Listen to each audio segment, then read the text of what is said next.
right, John, it is a beautiful day for baseball here in Los Angeles as the Dodgers and Tigers wrap up this weekend series. It's the rubber match, a couple 5-1 games. Dodgers on Friday, Tigers took it last night. We welcome you inside. I hope you're having a great Sunday. Joe Davis, Or Hershiser, Kirsten Watson joins us in a moment. Disappointing drop of the series in Arizona. They have split the first two against Detroit, another last place team that they try to take care of business against today. Yeah, a last place team. You can't drop back-to-back series to this kind of competition. You got to go back all the way to early May when the Dodgers have dropped 2 series in a row. But to this kind of competition, it would be a shot in the gut. So far to this point, 20 games into this season, the bullpen has exceeded expectations. The offense has been mostly good. It's the starting pitching that has been the most consistent group. Yeah, pitching and defense wins championships, and starters have been the rock solid at the beginning of it. If it's Buehler or Kershaw or Urias, who you expect, or if it's Heaney or Gonsolin, who you might not expect, these guys have done a solid job to set up some W's. They are near the top in Major League Baseball as far as rotations. Yeah, Walker Buehler today coming off the single best outing of the season. Complete game shutout Monday. We saw more curveballs, but there were more lefties in Arizona, but he's got the same amount of lefties he's facing here today.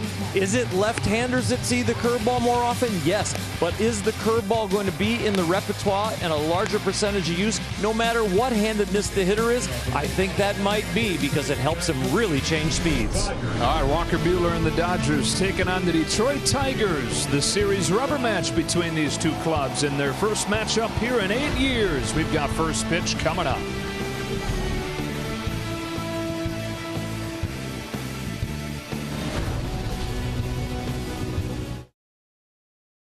As the offense looks to get going, there is this guy, Trey Turner, 39-game on-base streak, and he is continuing it.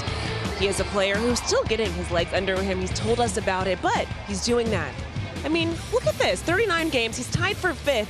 What are you seeing from him offensively this early in the season? Really, a little bit of everything. He's getting his walks. He's driving the baseball outside of the ballpark when need to, and also love that he goes the other way. Incredible 2-strike hitter. All right, guys. Well, let's see if he can continue it today. Thank you so much, Jerry. Let's get inside to Joe and Oral.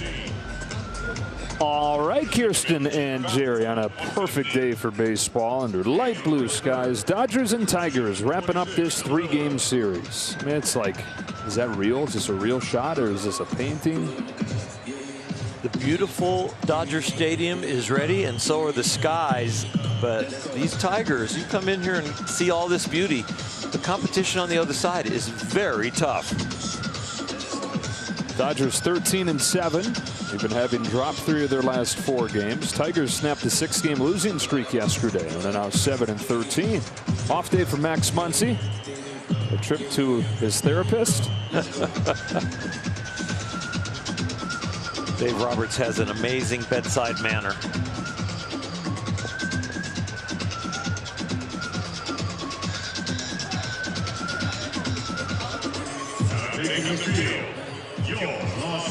And here comes Walker Buehler. Man, was he good on Monday. First complete game shutout of his career as he struck out 10, didn't walk anybody. First complete game shutout of his career. First complete game in the majors in 2022 as he pitched the Dodgers to their lone win in that series in Phoenix. How about the lineup for the Tigers that'll face off with today? Robbie Grossman will lead it off, and then Javier Baez, who's been an RBI machine for them, leading the team even though he's played in half their games because of a thumb injury. Austin Meadows off to a great start in his first season in Detroit. He's top 6 in the American League in on base and an average. The iconic Miguel Cabrera DHs and bats cleanup. Harold Castro's at first, with Spencer Torkelson getting the day off. Jonathan Scope, Jeimer Candelario, 2 guys that have hit for the Tigers the last couple of years, have not lately. They've got to get them going again. Tucker Barnhart catches, and Akil Baddoo makes his debut this weekend, or for this weekend, hitting 9th and starting in center field. So there are the numbers overall for Buehler. Dave Roberts said that game on Monday was as good of a game as he's seen Walker Buehler pitch. Well, he wants to get on a roll, and he has been good of late, especially that last start. And why was he better? Well, it might be the fact that he changed speeds more curveballs. Look at the curveball there. That KN curve at 25.9%. Well, that's up from around 8%. Some would say it's because he faced 6 left-handers and he throws the curveball more to lefties than to righties. But others will say that the curveball is going to enter the arsenal a little more often. They've thrown about 7 of those per game coming into that start. 28 of them, as you mentioned, a career high. And win on Monday. 5-1 Dodgers on Friday night. 5-1 Tigers on Saturday night. What do we have on Sunday afternoon as Robbie Grossman climbs in for Detroit? Don't know what we've got in terms of the game, but we got a 73-degree day. Barely a breeze. And a good Sunday crowd filing in. Buehler has his signs from Will Smith, and off we go with a fastball strike. So the curveball he threw a bunch, the fastball he threw better. Velocity was up, spin was up. And after the league hit .474 against that pitch over his first few starts, held the D-backs to 1 for 9 on his fastball. There's another one, 97, quickly 0-2. Getting in a little better shape, made some mechanical adjustments, and now approximately fresh out of spring training if it was a full one. So, yeah, he's catching his stride. Here he comes with an 0-2. It's the first curveball of the day. And you've got Robbie Grossman, who yesterday struck out 4 times. Incredibly uncharacteristic for him. Goes to sleep, says new day. Let's head back out there. And just like that, he's 0-2 against Buehler. It's 1-2 now. Buehler comes back home. Very high, ball 2. You said went to sleep. I don't know if hitters go to sleep very easily when they know they're going to face Buehler and just came off a Kershaw. That's a good point. Special night for Clayton. And he was good again. 1 run over 6 innings as he set the strikeout record. It was the bullpen that had the issues last night. 4 runs over 3 innings allowed by the Dodger pen. And so Kershaw, no decision.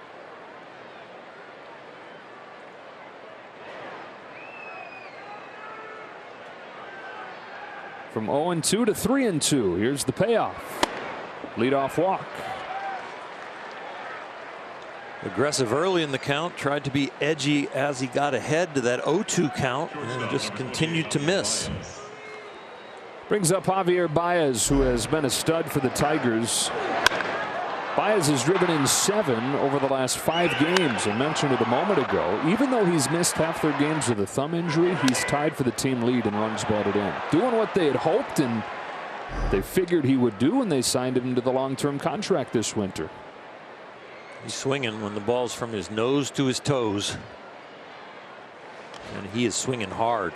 He's one of those guys like yesterday, that double down the line, right field line, keyed the Tiger rally. He can open up and still slash it to right. He has absolutely crushed fastballs. He's struggled against breaking stuff so far this year.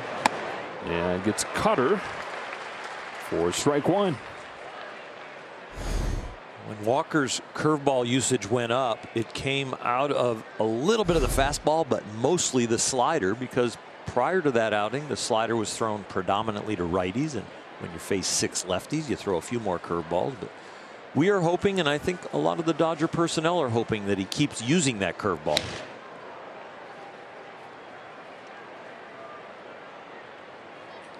You've talked about it for years, that he could stand to use that pitch more. Well, he's always had that great swing and miss fastball, but maybe the velocity and the spin rate down a little bit on that. Not that one, but it's leading to more foul balls than swings and misses. So maybe you need a little bit more change of speed, change of eye line with the curveball to get back to the strikeout dominance. And it is his true separation of speed pitch. He's got the changeup that he's throwing more and more, but that's 92. Curveball down in the high 70s, low 80s. 1-2 on Baez. That's the slider right there at 84. He's so much fun to watch, though. I mean, the intensity, the ability, it's off the charts.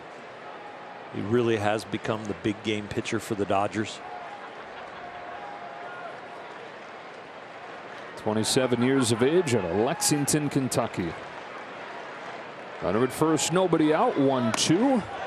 Baez looks at a cutter and the count evens up.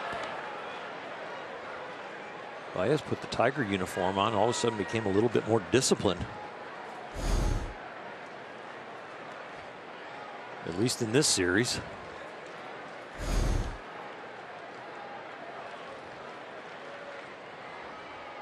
Baez 29 years old in his 7th year as a full-time big leaguer. Former Cub, former Met. Punches this one to right. Mookie on the move, gets there. Great first step, and he tracks it down for the first out. Exactly what I was going to say, because this was not speed because he was in the right area, but you definitely have to make the first right step, and he is on the move as soon as we see the ball leave the bat.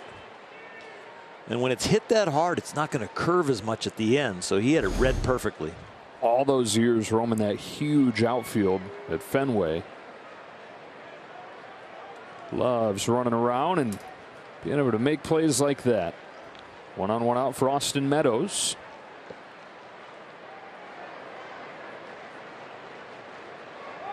There goes the runner. Throw from Smith. Grossman picked a good one to run on. Lux is there to back it up. Meadows, or Grossman, stays at second. Stolen base.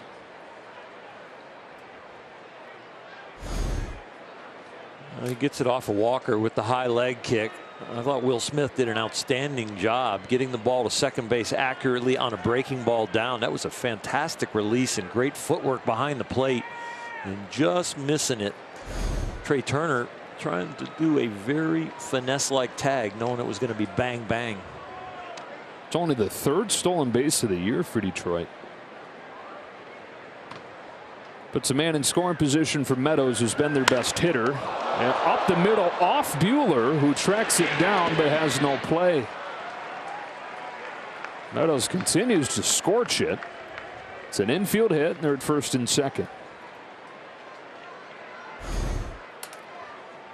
Walker Buehler does a good job getting his glove up and then tracking it down, and I'm glad he ate it after he picked this up. This could have turned into a merry-go-round if he throws it wild to first, but keeping it at first and second and 1 out keeps the double play in order.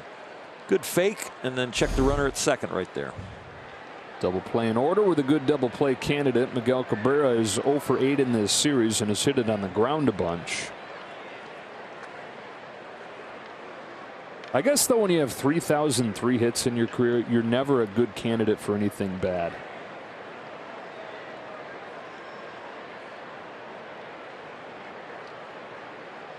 It's been a bad dream for pitchers for a long time. 2-on-1 out first inning, and he swings through a first pitch cutter.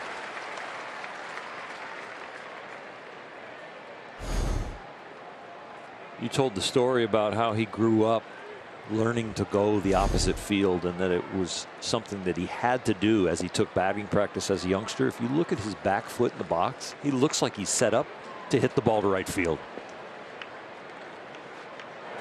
Very unconventional for a hitter to be pigeon-toed on the back foot. Usually it's neutral or toe forward, where he is actually duck foot. I should have said pigeon-toed is inward, but his is back and out, like he is pointing towards right field. On a 1-1 pitch, Cabrera goes around in a cutter. All 4 swings and misses that Walker Buehler has drawn in this first inning have come on that pitch.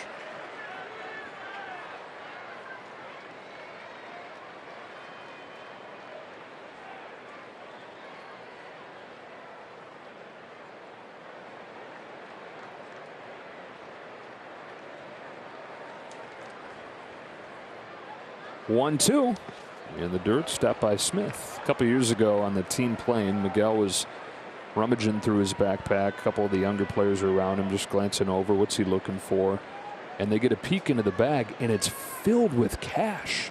And they all start cracking up. What in the world are you carrying all that cash for? Where did you get it? And he pulls out a big wad of it, holds it in the air, and says, "This is what happens when you learn to hit the ball the other way." I love it.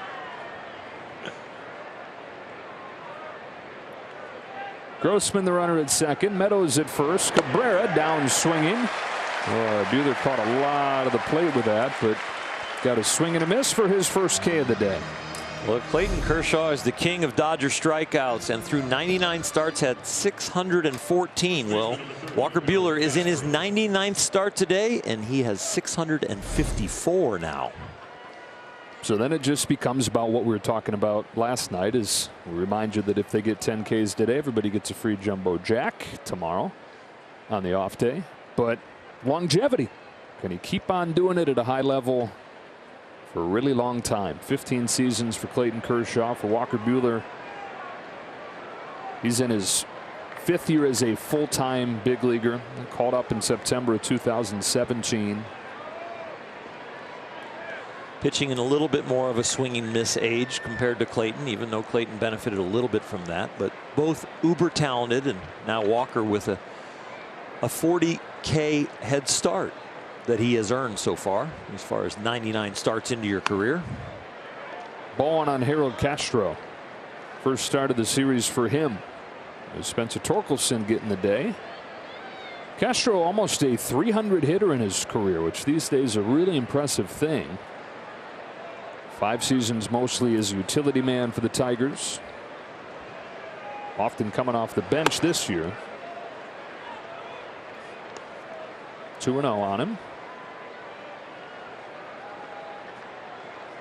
Walker was right around 50% in that outstanding outing against the Diamondbacks as far as first pitch strikes. But then after that, 75% strikes after that first pitch.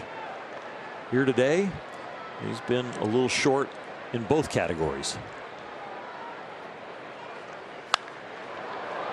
Popped up down the line, out of play.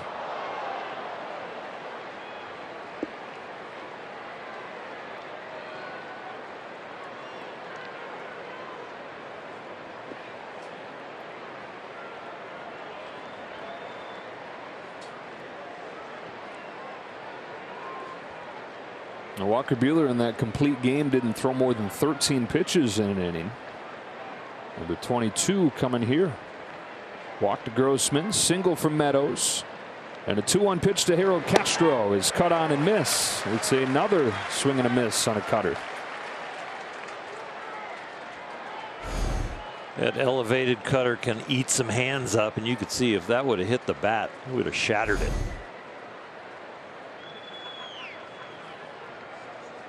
Six swings, 6 misses against his cutter. Nothing else is doing what he wants it to, but that one's working. Sticks with it. Made contact, but it's weak. It's in shallow center, and it's Trey Turner to battle the sun and make the catch to end a scoreless first.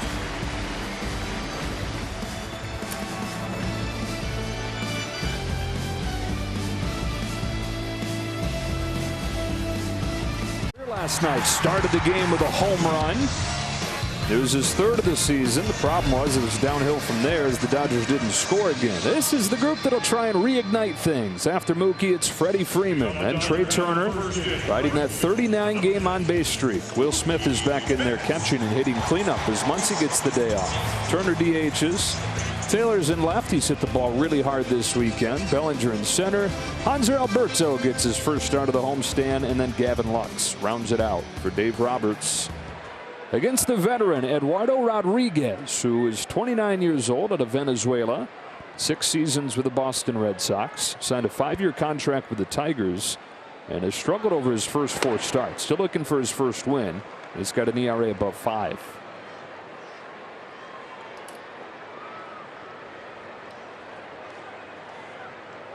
On a 1-0 pitch, Betts yanks one down the line, foul.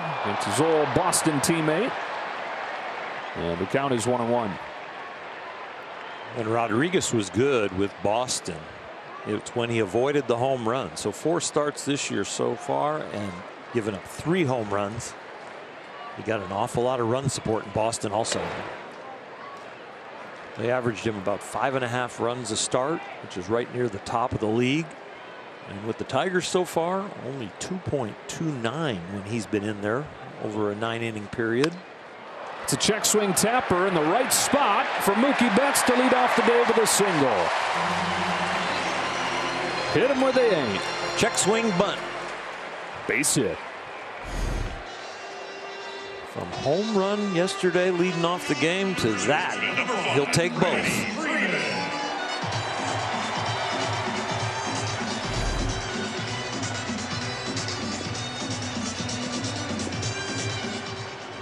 .53 miles per hour. The blazing exit velocity on that one. But he got it on the barrel. That's true. Or the barrel, it got the barrel, yeah, and then made its way out there to no man's land. Here's Freddie Freeman with a man aboard.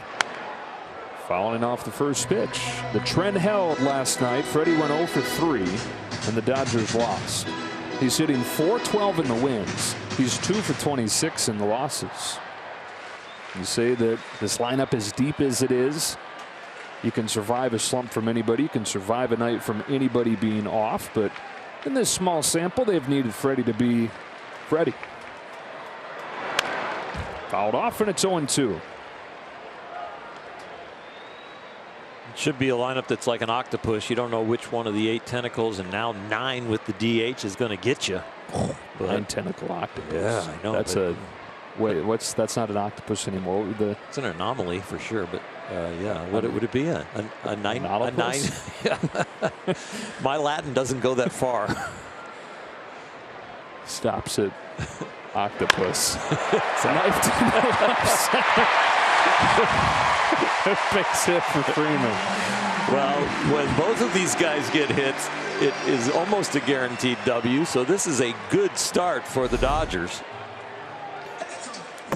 Freddie hits this one a little bit harder than Mookie, but both find first base. It'd be a nonopus. Okay, thank you. Yeah. Now we can move on. Okay, here's straight Turner. At least my brain can. Yeah.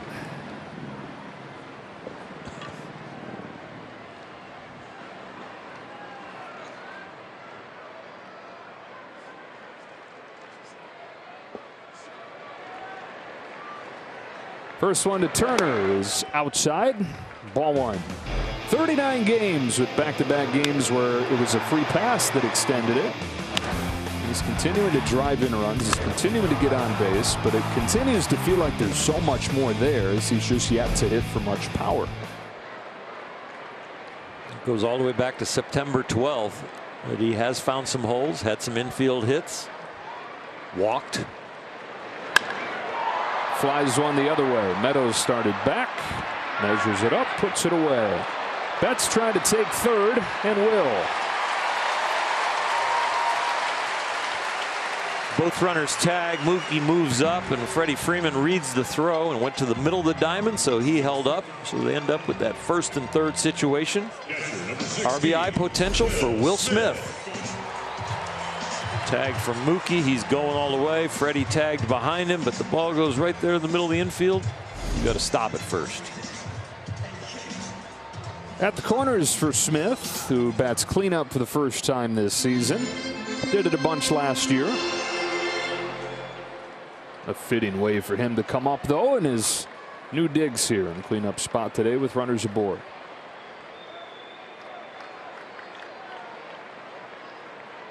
Smith having a good year. Numbers say so. The underlying numbers say even better things about him. Hitting the ball very hard.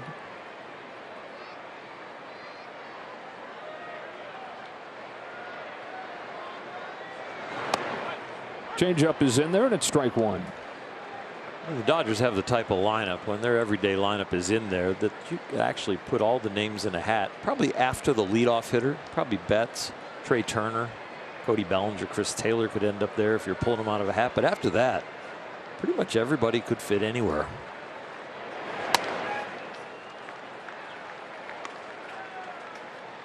I believe Roberts has the flexibility because of all the ability on this team to kind of move guys around when he wants to wake the offense up, if he wants to shake an individual up or reward them.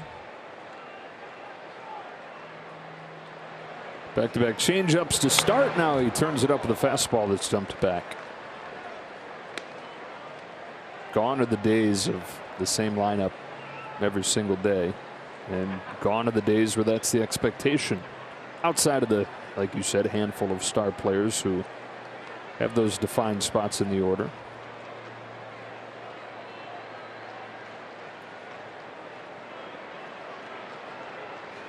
First and third, one away. 1-2 is in the dirt. Good stop by Barnhart. The public address announcers around the major leagues back in the day could just pretty much put a blindfold on. If you said it's their everyday lineup, they would know exactly where every guy was hitting, exactly what every guy was playing. You could drive to the ballpark, not even have to listen to sports radio and know what was going to go on. You got to keep up with it. RBI chance for Will Smith. He comes through with a base hit the other way. Mookie Betts comes home and the Dodgers lead 1-0, and a base hit from Will Smith. Early in the season, this was the sequencing the Dodgers were putting together for their great offense early on. It wasn't about the home run. It was about base hits and walks. It was about hitting with runners in scoring position, something they haven't done over the last 3 or 4 games. But right here, a couple of base hits early, a fly ball to right field, and then Will Smith with first and third, second base area vacated. He shoots the hole. So Dodgers have scored in the first inning in all 3 games in this series. The task today is to keep it moving. That was it yesterday in the 5-1 defeat. Here's Turner looking at a strike.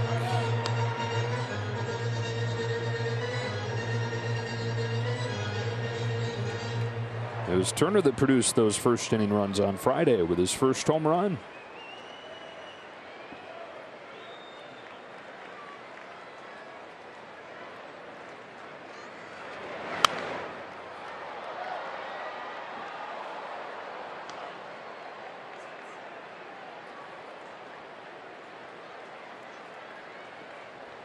Managers have a hand in a lot of things, but it's glaring when all of a sudden you shake up the lineup and the guy you put in the 4-hole drives in a runner right away.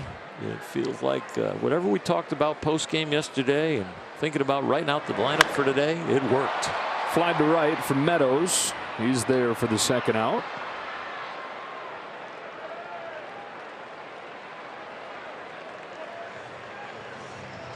Dodgers 1, Tigers nothing. 2 gone here in the first inning.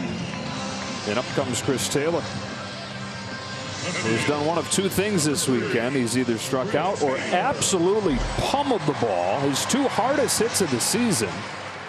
Home run on Friday night, and then the double off the wall last night.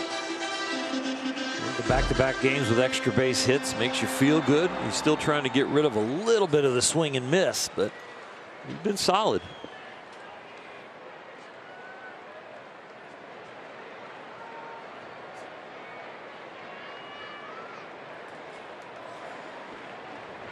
Rodriguez comes home and Taylor watches ball 1 dip a little bit low.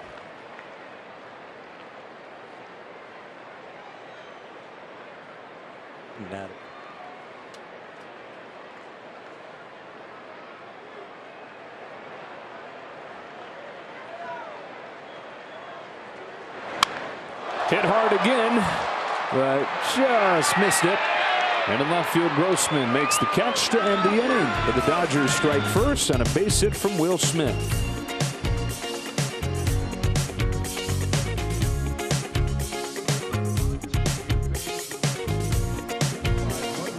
Leaderboards and more for your Dodger baseball. Walker Buehler goes back out there. A bit of a bumpy first inning, but he got through with no damage. And Jonathan Schoop will be the first man up there for the Tigers in the second. First one from Buehler is high, ball 1. Didn't have close to the command that he had in Arizona in that first inning. We mentioned it a few minutes ago, but 13 pitches was as high in an inning in the complete game, and he needed 23 in the first inning here. Just 12 strikes, and it really was the cutter that got him through the outing, or the inning. It felt like an outing for him. 6 swings and misses with that cutter. Everything else 5 for 15 as far as strikes. That helps. 96 on the corner with the fastball.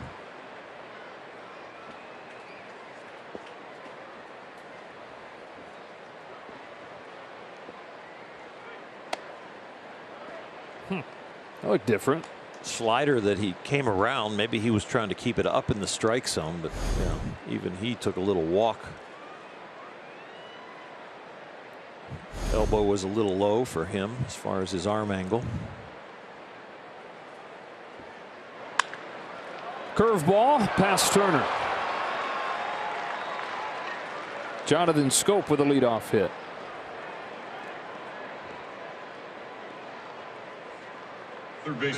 We've seen Trey Turner go into that 6 hole and try and make some acrobatic throws. This one he just doesn't reach. Gets that in the glove. He was right in the middle of starting the pop-up slide to get it over to first. Just nothing in the guante. We got no Latin, but we got guantes. Jeimer Candelario. Pop up. Going to test the sunglasses of Hanser Alberto. He's got it. This might be an adventure today. We've seen guys not totally certain moving around, and yeah, look at Hanser taking another peek up there. However you define a high sky, I guess there's nothing up there to kind of give you a depth perception of where the ball is and how far it went up. There's a few clouds up there, but other than that, pretty crystal clear. 1-0 lead for the Dodgers as Tucker Barnhart climbs in, hitting .429 over his last 7 games after a pinch hit double last night. Goes after the first one here and swats it into center. Barnhart stays hot. 2 on with 1 out.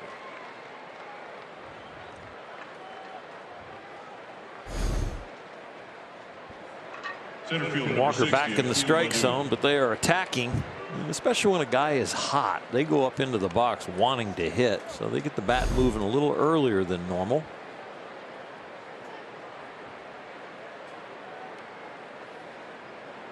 And it brings up Akil Baddoo, who was a breakout star last year, early career sensation.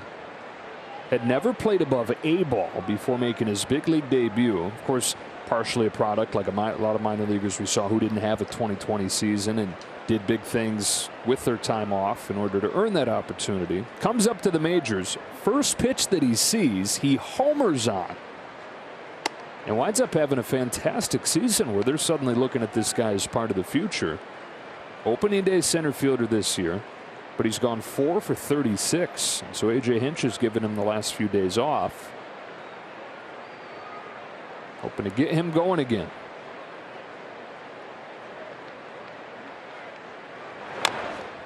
Fouls this one off, 1-1.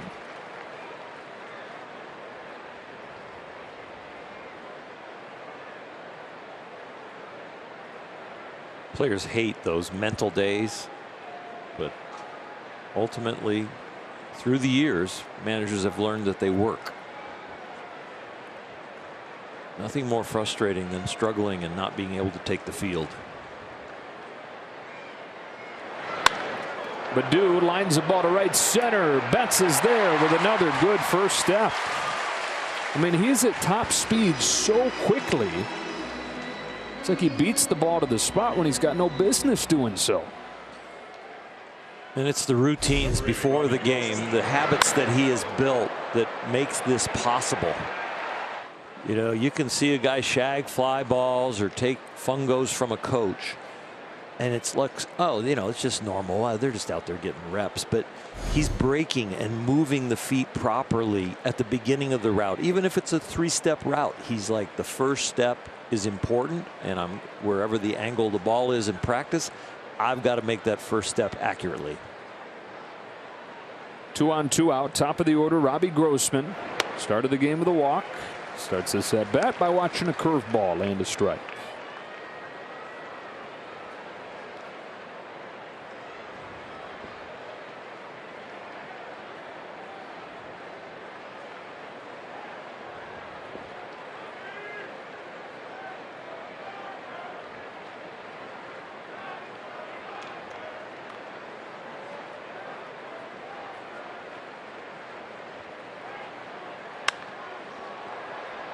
0-2.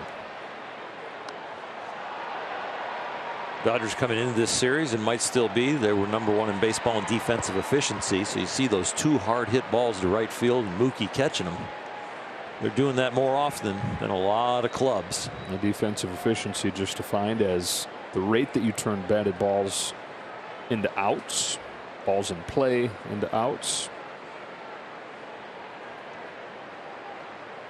2 on, 2 out, and an 0-2 that drifts away. Ball 1.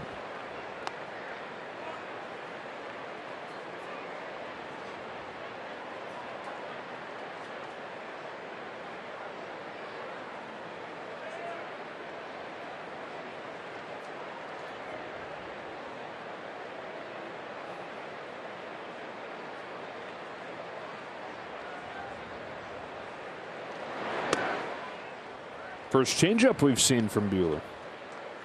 Used that pitch very effectively in the complete game too. Arizona went 0 for 5. 4 of those at bats were strikeouts.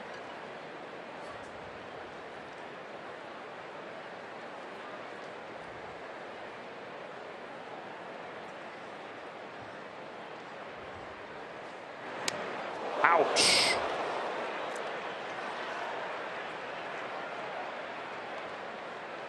Grossman hit, bases loaded. Boy, it sounded loud and like a bat. I hope it wasn't the bone. Maybe a little of both.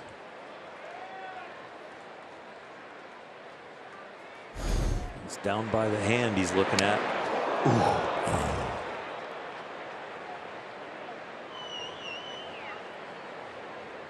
That cutter has been so effective for Walker, and that spot inside the lefties too, and that's where he was headed, but those hands were coming in to check swing. Got right in the way of that pitch. 5 base runners against Buehler over the first 1 2/3 after he hits Robbie Grossman and finds himself in a tough spot here. Tigers have the bases loaded. And they've got Javier Baez coming up. You hope Grossman is okay.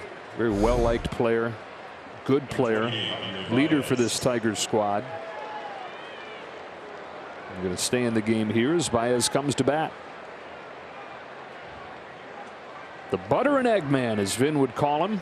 What he's been doing for this offense, delivering, driving in runs. Line to right his first time today.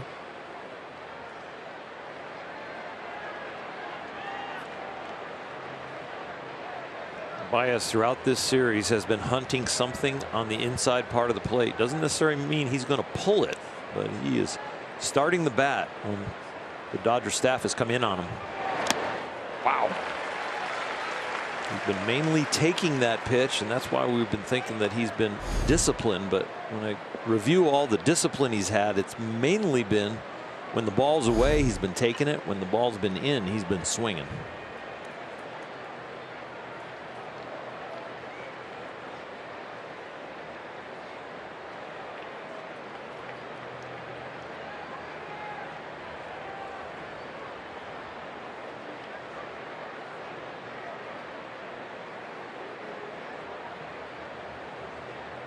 Buehler to Baez with an 0-1. That's low for ball 1. Baez has taken him deep a couple times in their previous meetings. In a key spot here early in this game. Winner takes the series.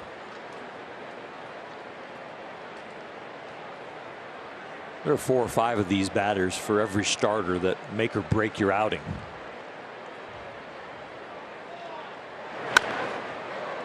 Ahead 1-2. And then you get to a pitch within an at bat of one of those 4 or 5 at bats that the pitch 4 or 5 pitches can make the difference in an outing. And we're getting really close to that now with a 1-2 count, 2 out, bases loaded, and the Dodgers needing the out, and Baez the big RBI guy for these Tigers.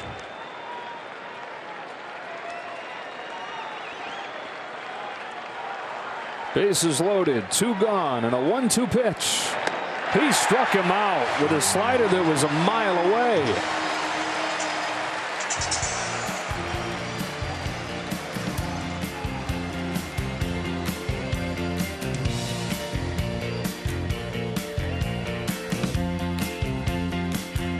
Dodger Stadium, where LA's got a 1-0 lead.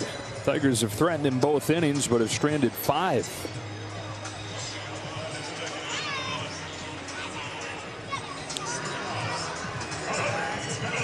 So Robbie Grossman, after getting hit in the hand, leaves the game. Eric Haas replaces him in left. Not a guy the Tigers can deal without for a long time. Already dealing with some injuries early on this season. A couple of their reliable guys, usually reliable guys, not hitting.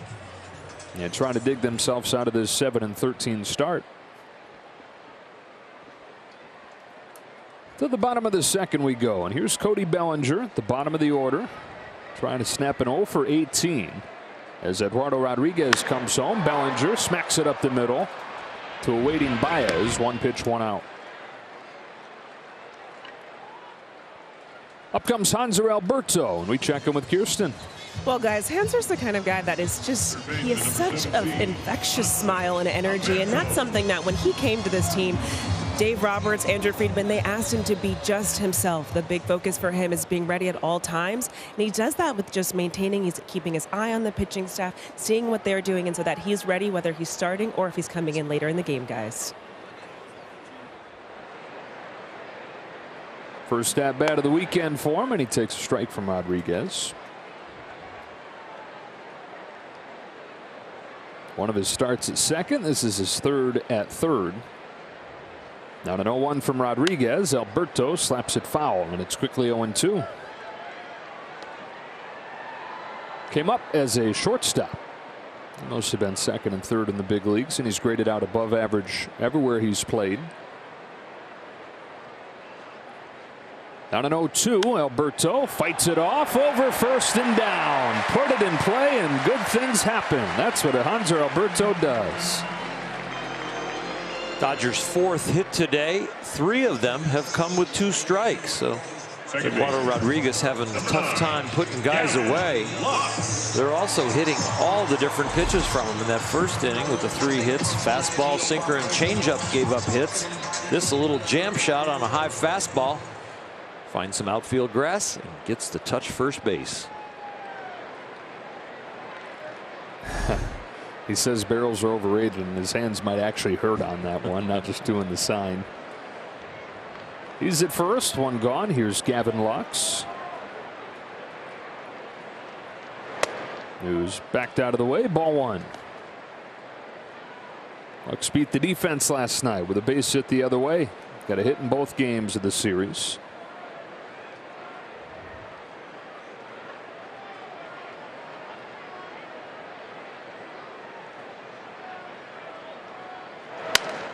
Up the middle and through. He beats the D again.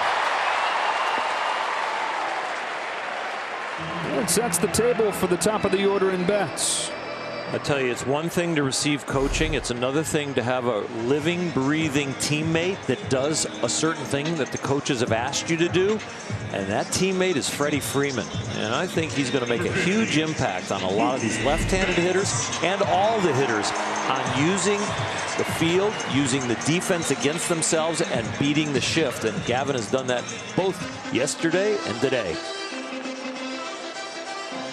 Freeman on deck as Betts comes to the plate, continuing his hot stretch with a base hit and a run scored in that first inning. Last 10 games, Mookie's OPS is in that MVP territory, above 1,000.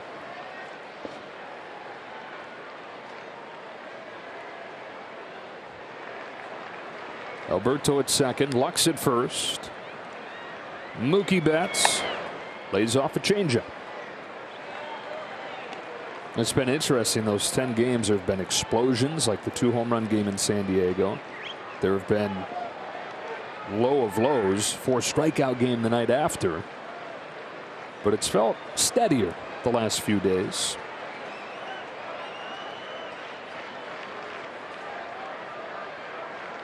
On this 1-0, he swings and misses. Good change up that time.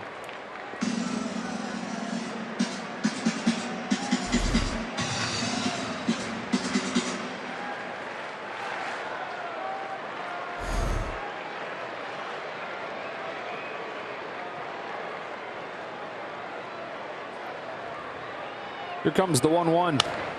Chopper to third. Candelario had a hard time getting it out of the glove, and he compounds the issue with a bad throw. Everybody's safe, and it's 2-0.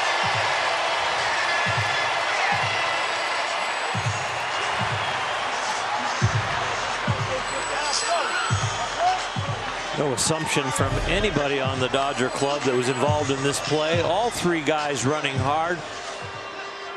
Hanser Alberto at third, picking up Dino Ebel and the throw getting away. Sometimes when you don't play very often, the speed of the game is a little over the top for you because find those little intricate things, those finesse things like edgy base running like that, but he was right on top of it.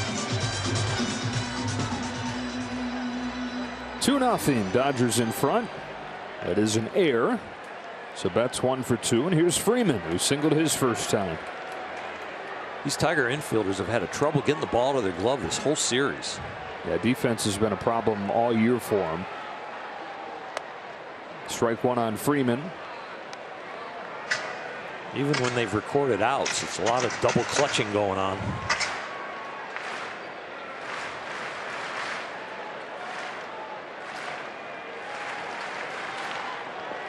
Lux at third, Betts at first. Freddie Freeman takes a ball, 1-1. Freddie has the same hole that Gavin Lux hit. Let's see with RBI situation right here, he's going to use the left side of the diamond.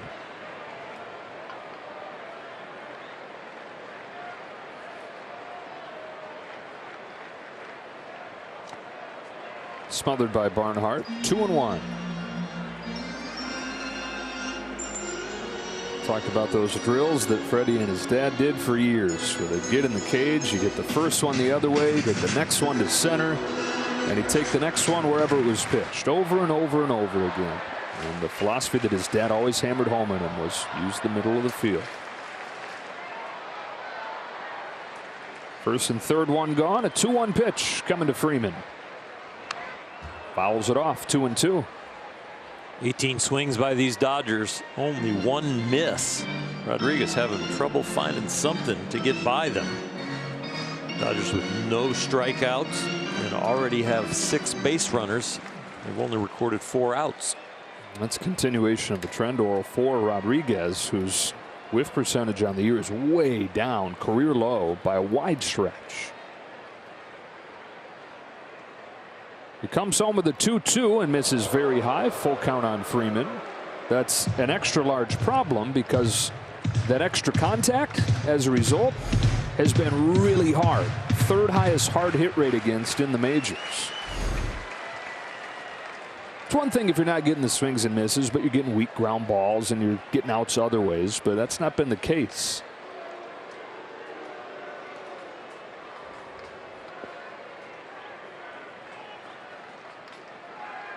See how good a hitter Freddie Freeman is right here now after a left-on-left situation, and he gets a pitch up around his chin that he has to limbo. Watch him stay in on this one. It's a 3-2. And he lifts it to left center field. Towards the gap it goes. Off the base of the wall. Lux is in. Betts stopped at third on a double from Freddie Freeman. I got an answer to your question, Oral. He's really, really good.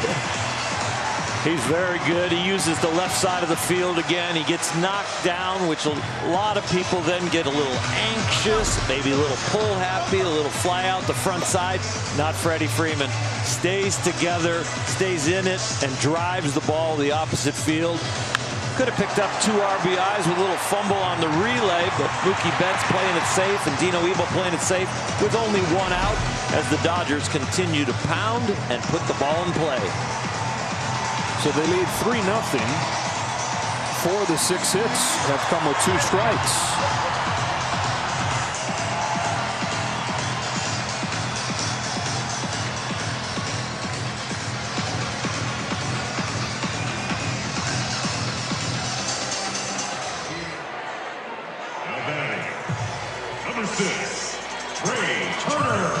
Now Trey Turner. So Rodriguez missing fewer bats than usual, having a hard time putting guys away. And the Dodgers finding grass. to take this 3-0 lead.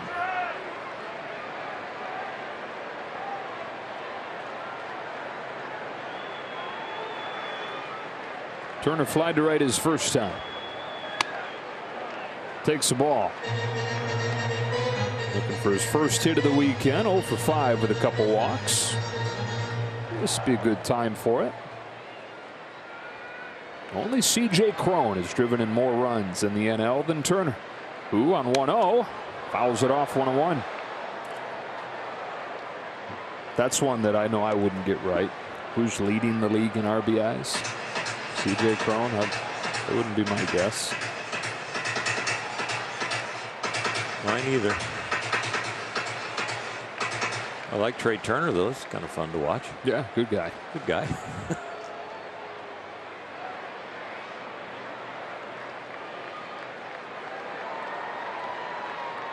One.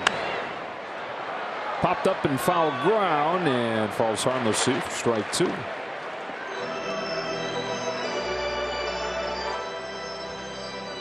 This is the offense the Dodgers started with in the beginning of the year, right?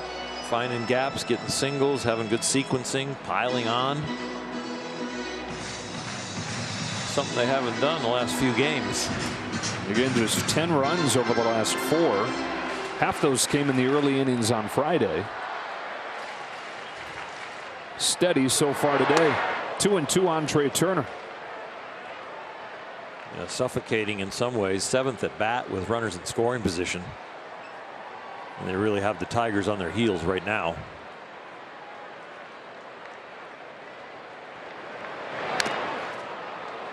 Spoils that changeup. Stays alive at 2-2. Spoil the ones on the edges and wait for the ball in the middle of the plate. That's pretty much been the theory here. Not much swing and miss going on. Betts at third, Freeman at second. 2-2 to Trey Turner. Hit in the ground left side. Betts breaks for the plate. Throw goes to first. Betts is in. It's 4-0. RBI number 18 for Trey Turner to lead the club.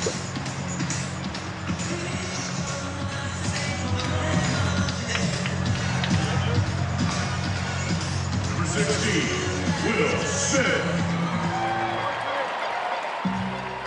And here's Will Smith.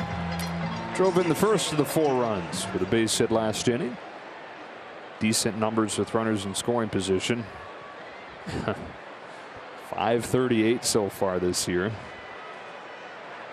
He's got Freeman in scoring position here as he takes a strike from Rodriguez.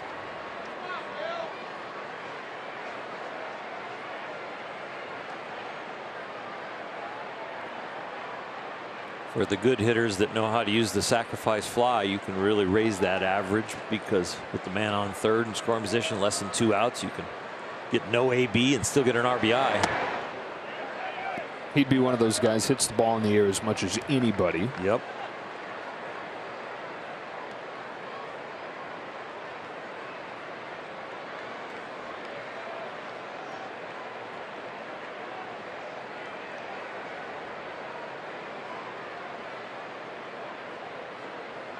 Few hits and an error in the inning. Now Will Smith fouls it off 1-2.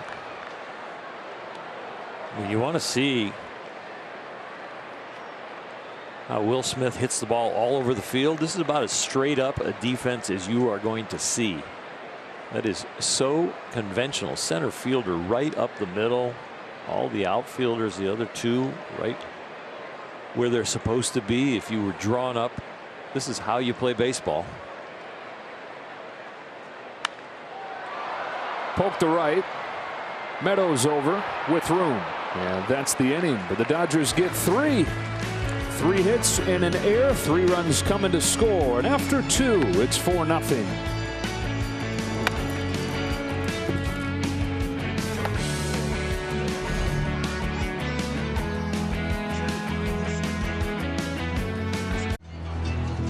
Friday on Backstage Dodgers, Clayton Kershaw breaks Don Sutton's franchise all-time strikeout record. Don't miss Backstage Dodgers Friday, presented by Cadillac. Austin Meadows to lead off The top of the third inning for the Tigers. Dodgers with 1 in the first, 3 in the second. Early 4-0 lead. Buehler comes home. There's strike 1. At the same time, up in San Francisco, the Giants found themselves in a 5-0 hole after 1. Alex Cobb, in his first start off of the injured list, has not gone well. 1 ball, 1 strike. In fact, Cobb taken out of the game with 2 out in the first inning. On the other side is Josiah Gray, former Dodger. He was sent over there in the Trey Turner Max Scherzer deal. Gray 2-2 so far this year, and today 2 hitless innings against those Giants.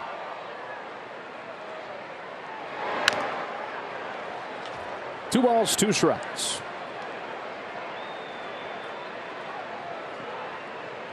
Padres picking on the low-hanging fruit again, leading the Pirates 3-1.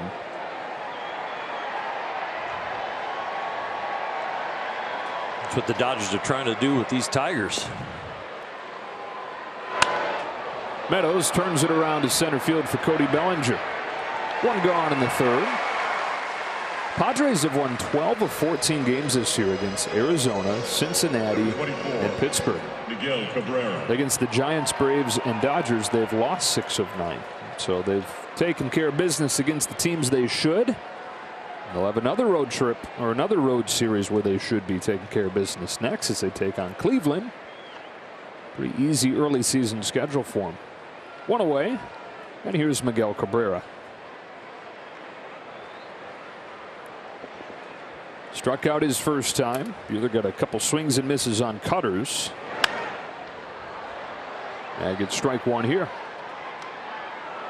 We know how much Clayton Kershaw sets the tone on this pitching staff and has for years. And so when your pitch count gets a little out of whack, he's the living, breathing example of how to come back out and have like a 7 or 10 pitch inning and attack.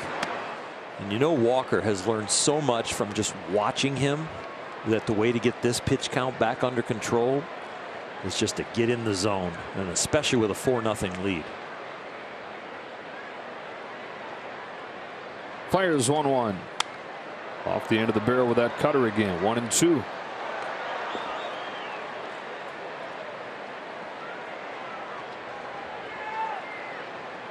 Average number of pitches per inning for a good outing, 12 to 15. 12 would be a little bit on the low side. Anything below 12 is outstanding. 15, you're starting to creep up where that's average, but you're starting to get up there. And you don't want a 2 in front of that for number of pitches in an inning. No 20s.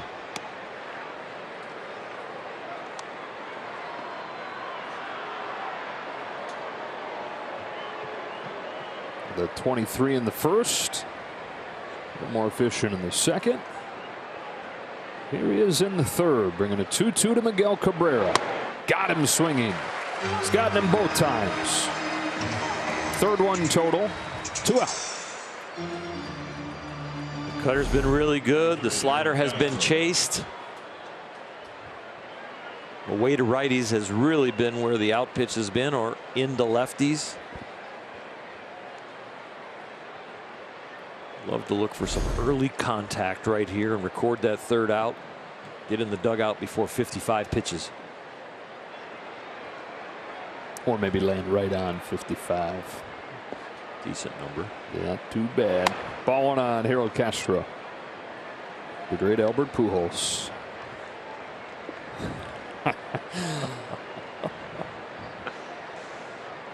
He wore it well.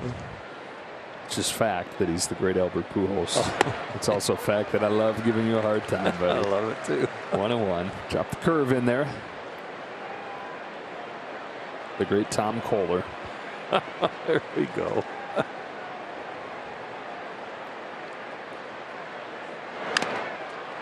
Changeup fouled off, and that one didn't feel good on Will. No, inside of the knee or thigh. A little time to have the sting wear off. Oh no, down on the toe. Oh, my eyes need to be checked. The great Albert Pujols had better eyes than me. Yeah. Still does. He's still hitting bombs, isn't he? Up there for the Cardinals.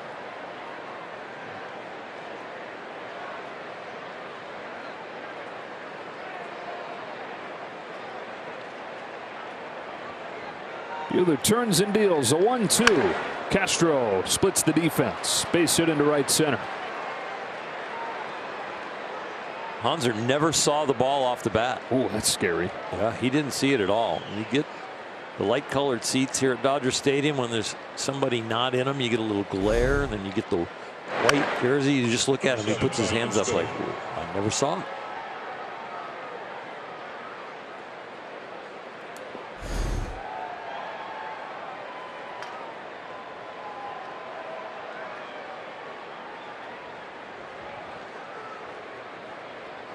Inning kept alive for Jonathan Schoop.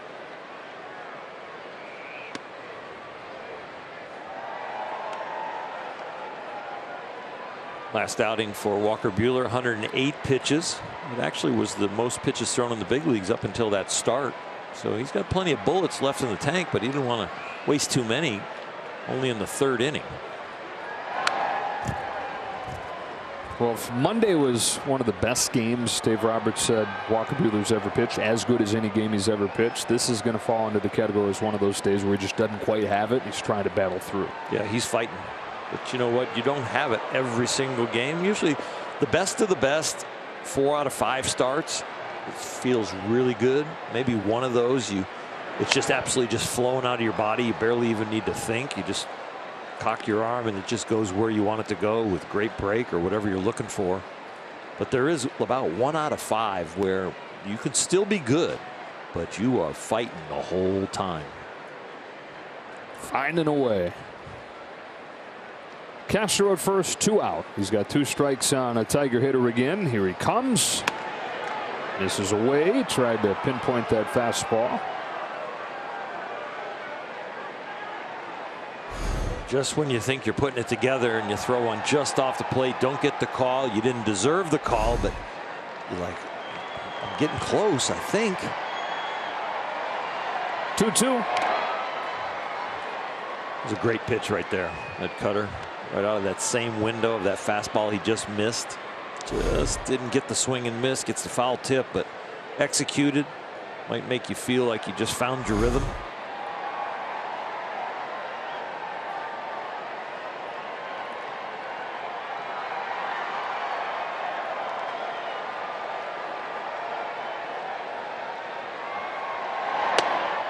Full count.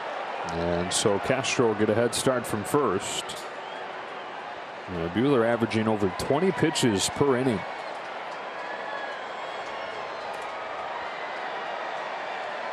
I'm guessing cutter. It's been the pitch to kind of help him out throughout this battle. Line to center field. Bellinger. It was a 4-seamer that he turned around, and Bellinger was waiting on it. To the bottom of the third, it's 4-0.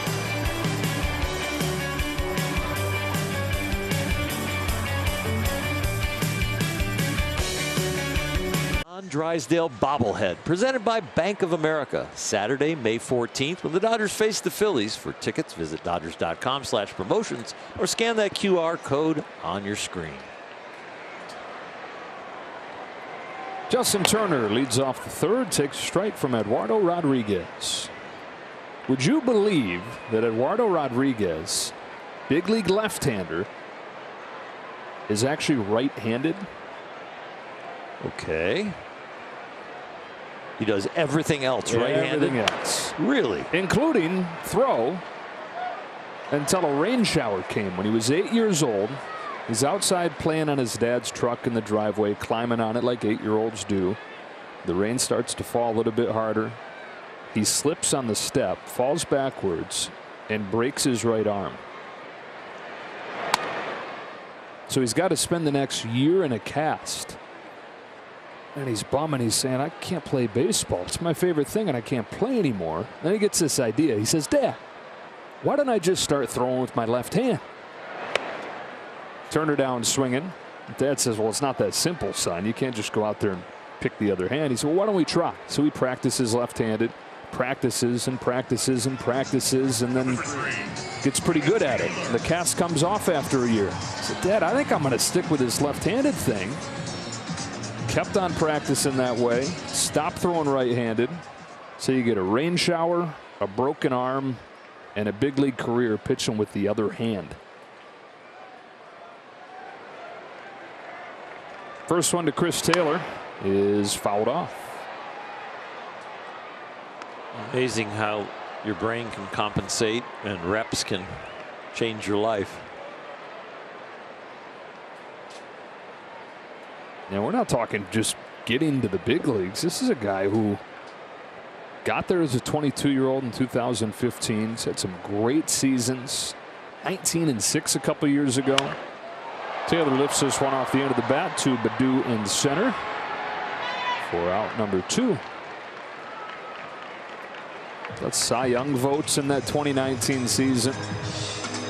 And the Tigers are looking at him as we talk about the stabilizing, legitimizing signings that they made for their lineup. He's that for the rotation. They've got some exciting young pieces, but this is the sure thing that they signed to a 5-year, $77 million contract this winter.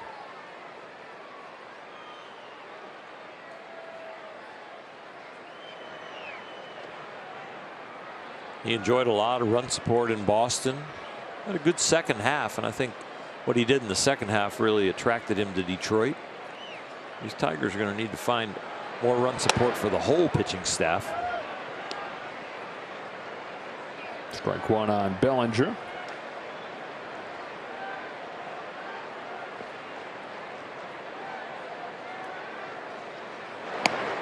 Strike two.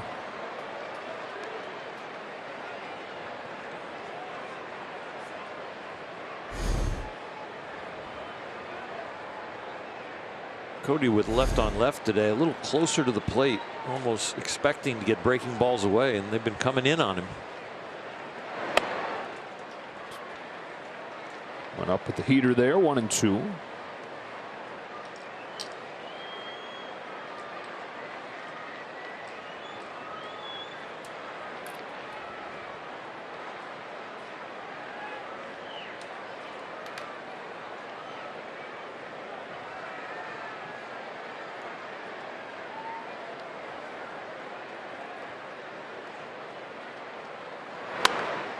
Went there again. Bellinger fouled it off. I'm talking about Rodriguez, the good second half last year that attracted the Tigers to him. The other thing was he was way better than his numbers showed. The highest batting average on balls in play for a left-handed pitcher ever. Wow. So that would lead you to believe there's quite a bit of bad luck in there. He gets Bellinger chase here, and he gets bookend strikeouts on his first 1-2-3 inning of the day.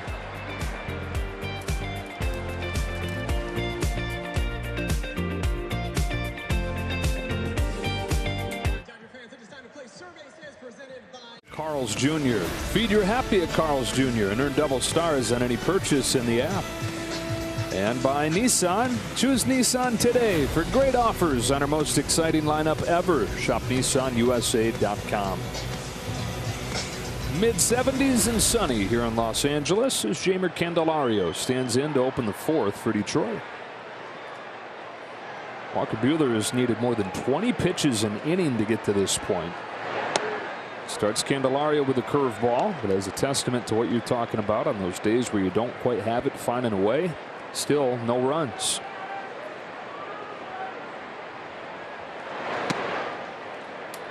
He's had some good outfield defense behind him with Mookie Betts and Cody Bellinger. Those guys have supported him very well with the bat and with their gloves.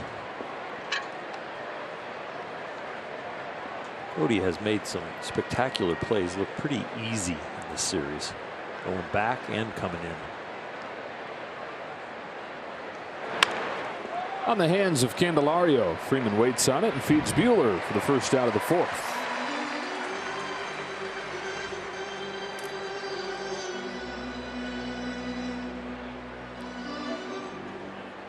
Number 15, Tucker Barnhart. What's really interesting about covering first base Sometimes when you're locked in, it can be the thing that kind of changes you and gets you away from being locked in with your rhythm, because you come back with a different heartbeat, a different feeling in your legs. Sometimes when you're going bad, covering first base can all of a sudden lock you in.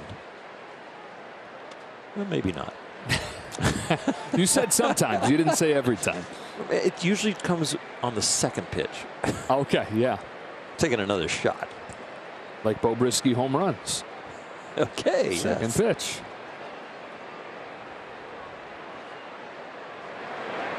That's where it was. See, right there. Yeah. I don't know if it lasts through 3 pitches, though. But it might. It could. Yeah. That's why they pay you the big bucks, Sorrell. Yeah. Breaking this game down. 1-1 pitch. Curveball is low. Ball 2 on Barnhart. The good thing about that curveball, it's an adjustment from the first one that he hung. So you know mentally he's locked in and he's working his toolbox.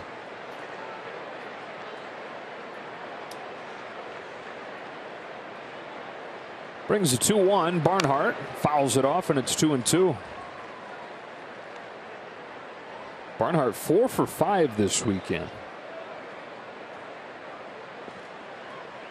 Not known for his bat. Providing plenty of it here in LA this weekend.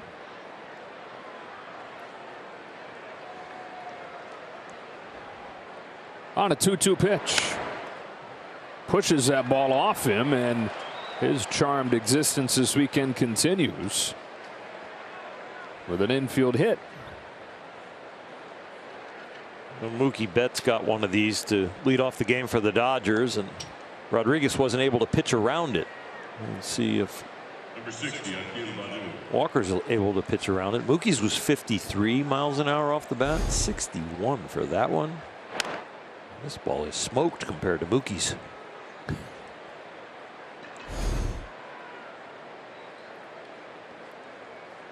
So Barnhart's at first, one gone for the 9-hitter Baddoo. Line to right his first time.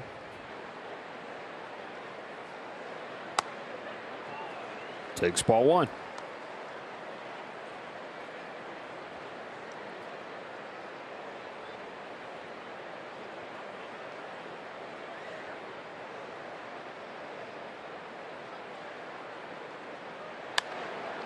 Strike 1. Baddoo took a signing bonus after the Twins drafted him and opened a barber shop that is still going a few years later. His home in Georgia, not literally at his home, near his home.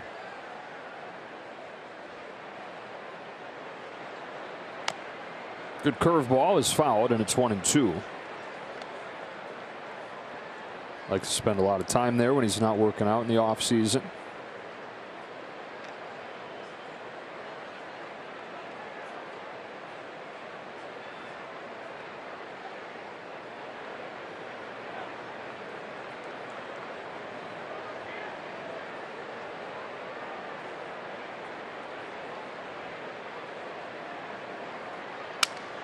Broken bat popped to the left side of the infield. Wow. Another infield hit. Bat absolutely destroyed. That one was 42 miles per hour off of the bat. That's like an underhand throw. Walker out there shaking his head, but this is where you've really got a mental battle on the mound.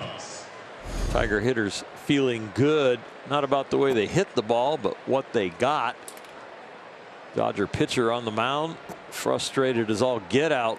He's got a 4-0 lead, coming off a complete game shutout, and now he's working hard to get to the 5th to be the pitcher of record with a lead. First and second, one away. First at bat for Eric Haas, who replaced Robbie Grossman. Grossman leaving after he got hit on the hand. Haas, who hit 22 home runs as a rookie last year, is 5 for 36 so far this year. A lot like Akil Baddoo. Great debut, but struggling to sustain it so far in his second year.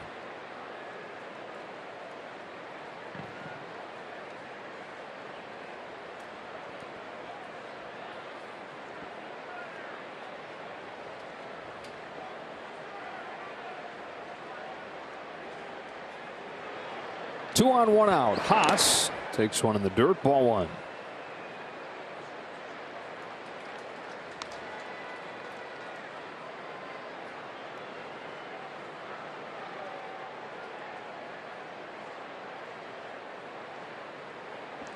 Haas facing Walker Buehler. Walker Buehler trying to find himself. Not trying to do too much. Find a rhythm and execute some good pitches.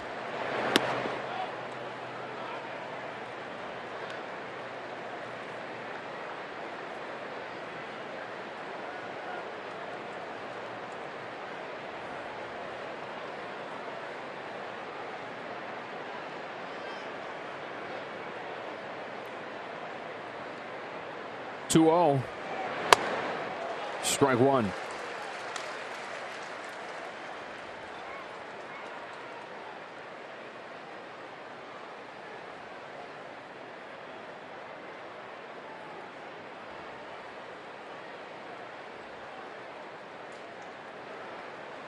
Cutter, fastball, or slider. I don't think you'll pull the trigger on a curveball. Something firm away. It was the cutter off the end of the bat. 4, 6, 3. Pretty turn and a double play to get him out of the inning. He didn't deserve the jam, but he deserved the double play. Perfectly executed cutter on the outside part of the plate. Shattered the bat. Quick turn from Turner. They get out of it.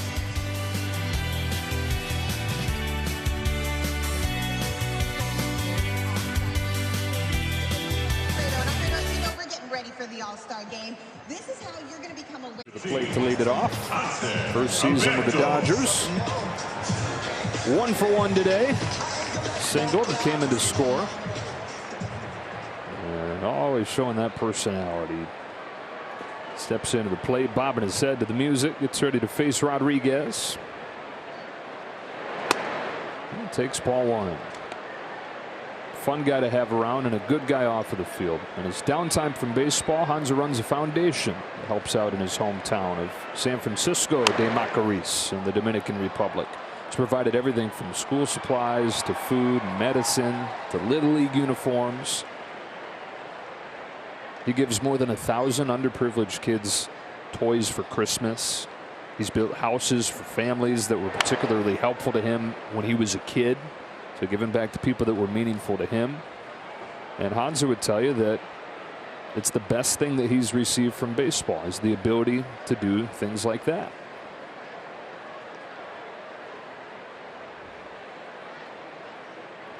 On a 1-2, reaches out, flips it into right for Austin Meadows on the first out of the 4th.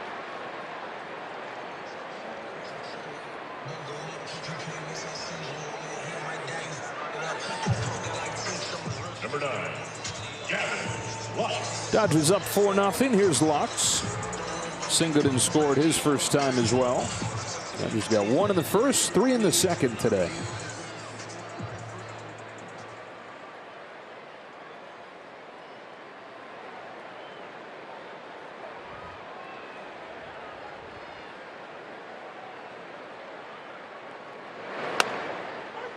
Strike 1. I remember when I played the Dominican Republic in 1983, and the sugarcane, huge product there. And the average sugarcane worker made $1,200 a month. And so when Hanser's helping these families, it is a big need. Oh, the ball comes out of the glove. Home plate umpire Brian Knight is saying dead ball and Lux is out. As the first baseman Castro caught it and then had it jarred loose. Dave Roberts is coming out to argue.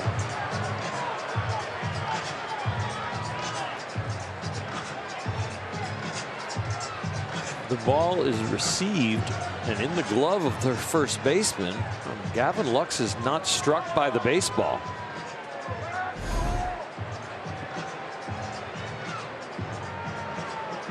Are they going to say that he was out of the 45? They are definitely going to say that, but usually you have to be hit by it. And they're saying that he was interfering with it even though he wasn't hit with the ball.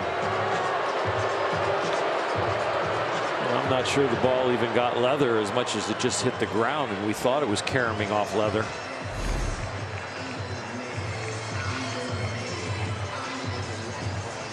You know, the rule book doesn't say it has to hit him. It says that if he's out of the line and it interferes with the fielder taking a throw or making a throw, then you're out. Yeah, you've got the written rule, and then you've got the cultural rule and how it's enforced, and usually that doesn't ring true, but that one was called.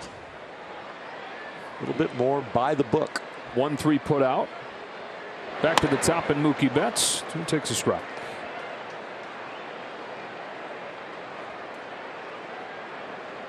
One for two. He singled and scored, and then reached on an error and scored.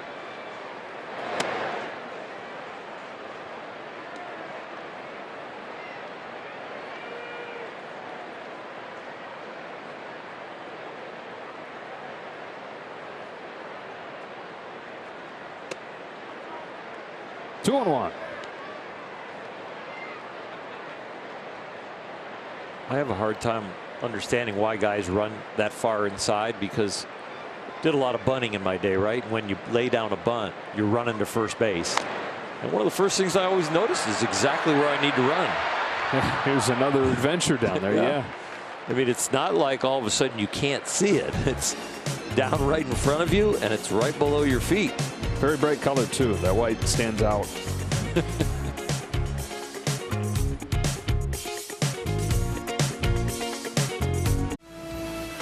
Dodger Baseball on Sportsnet LA is brought to you by your Southern California Toyota dealers. On to the fifth inning here in Los Angeles on a gorgeous day. Enjoying some of the amenities out in the center field plaza. Walker Buehler goes back to the mound. Alex Vesia is warming. 2, 3, and 4 coming up for the Tigers. Javier Baez line out in a strikeout today.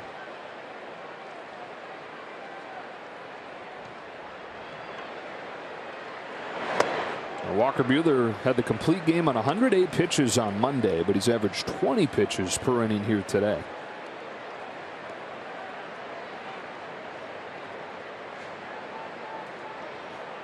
He wants this fifth inning as bad as he wanted the ninth in his last outing. Put him in line for that W. Ahead of Baez, 0-2.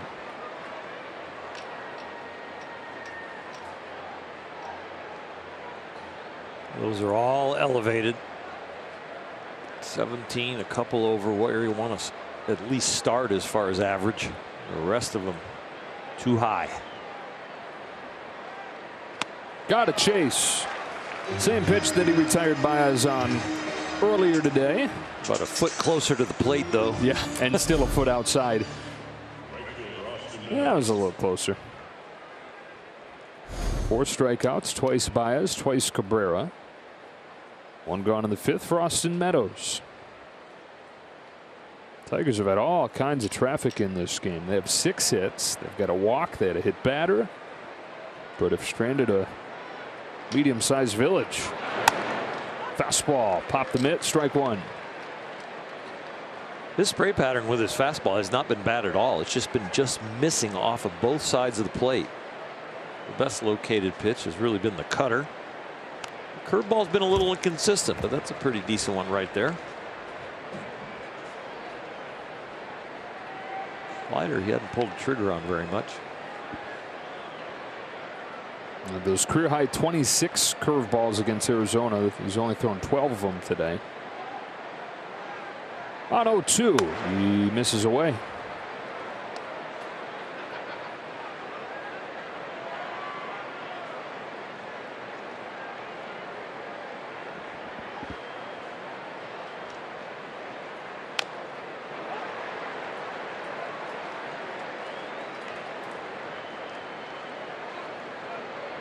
The changeup always fools me because at 90 miles an hour, I just want to say at least two-seamer. At least that's what around mine was. It's like, that's his changeup. Talk about talent. 90's even soft for it.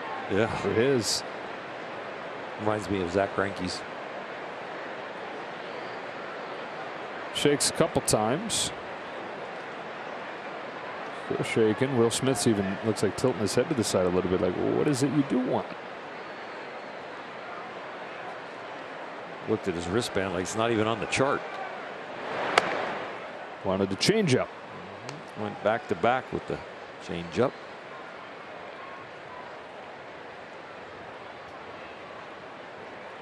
Let me guess. Cutter.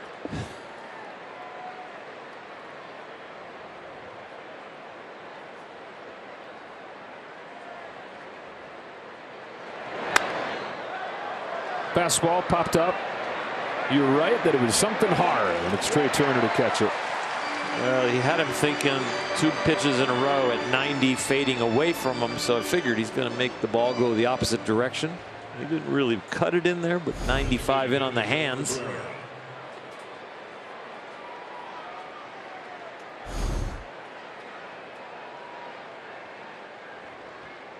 Two out here in the 5th. Buehler looking for his first 1-2-3 inning of the game as Miguel Cabrera comes up. Struck out both times, 0 for 10 this weekend. Really in a skid since he got 3,000 hits.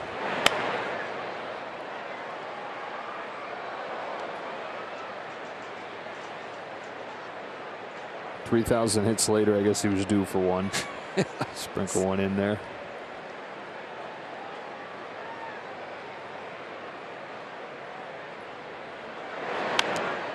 Oh, 0-2.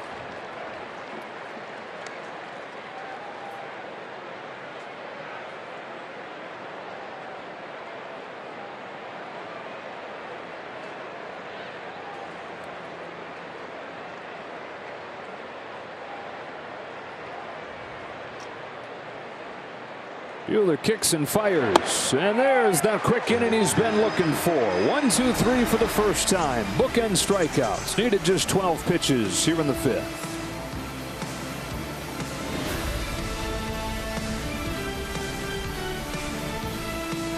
Fifth. 5 more, and everybody gets a free Jumbo Jack tomorrow with the purchase of a large drink. He's got Cabrera all 3 times today. Freddie Freeman fouls off the first pitch at the bottom of the 5th inning. Looks like that may be it for Walker Buehler. Dave Roberts over shakes his hands. 92 pitches. After the complete game shutout on Monday. Didn't quite have it at that level today, but I mean, look, 5 shutout innings, a pretty good day when you don't have it. And 108 pitches in the last outing. Probably a lot less stressful than it was today for those 90-some. Those were all pitched with traffic except for that last inning.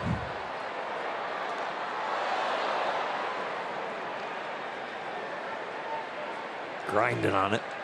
Talking to his pitching coach, Mark Pryor. We'll have some things to work on in the bullpen. And he's known to work very long bullpen sessions. And you got to watch that. Big smile when you're up 4-0 and you made it through it. But you won't be smiling when you watch the tape and when there's a tape, the storage. You still call it that, though. Watch it and figure out what they want to do different. Banged into the ground. Scope waiting in right. Gets Freeman. They retire him for the first time today.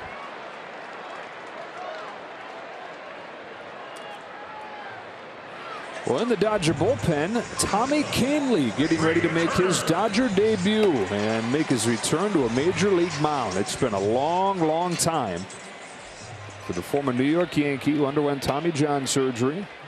We'll hopefully get a chance to dive into his story and his return to the majors maybe this afternoon. One away in the 5th. Here's Trey Turner. Fouls off a first pitch changeup. Let's go down to Kirsten. Well, guys, for Tommy Kahnle, today he was actually supposed to be doing another rehab outing, but after his last back-to-back, he felt like his fastball command was there, and he's feeling really good, so the team decided that he was ready to be activated. But he said it yesterday, expect to see a Bulldog out there on the mound. Bulldog out there and a Bulldog up here. There's a whole pack of them here. Scary pack of Bulldogs. 2-1 on Turner. Dodger offense looking for some tack-on runs. Friday they got 5 runs in the first 4 innings, 0 after that. Yesterday they only got the 1 in the first inning. And today the 4 runs in first 2 innings and shut down since. Looking for some late offense. Tack on runs and tack on to the on-base streak. 0 for 2 so far for Turner. Though he has driven in a run. 39 straight games where he's reached base coming into the day. Strike 3 called. Home plate umpire Brian Knight goes off the inside corner to get him. And Rodriguez has his 3rd K. Most of the time today we've seen this called a ball, but this one he gets rung up on. Back to Freddie Freeman's RBI doubled in the 2nd. That's 10 in a row retired by Eduardo Rodriguez. Trey has rescued that on-base streak with some walks near the end of a game. Might have to do that again here today. 2 gone. Will Smith back to a breaking pitch for a strike. Smith started the scoring with a base hit in the 1st inning. Fouls this one back, and it's quickly 0-2.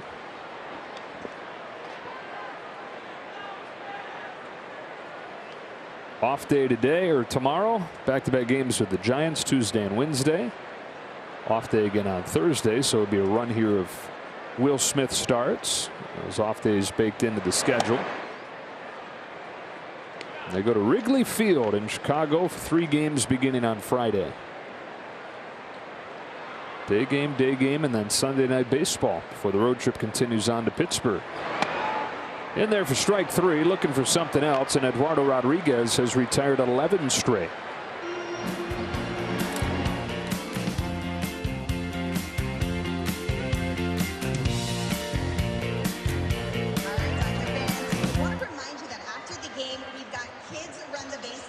Baseball on Sportsnet LA is brought to you by the SoCal BMW Centers. BMW, the ultimate driving machine. And by Jack in the Box. Try Jack's $5.99 popcorn chicken combos with 100% all-white meat chicken and Jack's Good sauce. Order now on the Jack app or have it delivered. Dodgers up 4-0, getting 1 in the 1st and 3 in the 2nd. And here is Tommy Kahnle, who's pitched in 1 game over the last 2 years, July 26, 2020. And then Tommy John surgery and long days of rehab. Dodgers signed him to a 2-year contract, knowing that he wouldn't pitch in the 1st year, banking on what they could get out of him in the 2nd year. Here he is, a guy who, over his last 3 seasons with the Yankees, was in the top 10 in the majors in strikeout rate, right behind Aroldis Chapman, way above league average. So welcome back to the big leagues for a 32-year-old out of Latham, New York, who pours in a strike to Castro. Kahnle was on the pregame show with Nomar Garciaparra and Adrian Gonzalez, and Adrian has faced him. He said it wasn't very easy. He said it was really hard. He said, felt like, if I just made contact, I felt good with the fastball changeup combination. As you see the changeup there, the bottom falls out of it. That's nasty.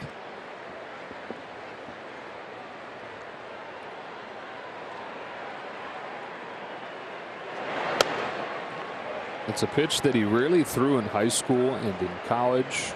Tweaked the grip on it when he was in the minors, and it became the key to his rise. Out of Division II, Lynn University in Florida. His 1-2 pitch.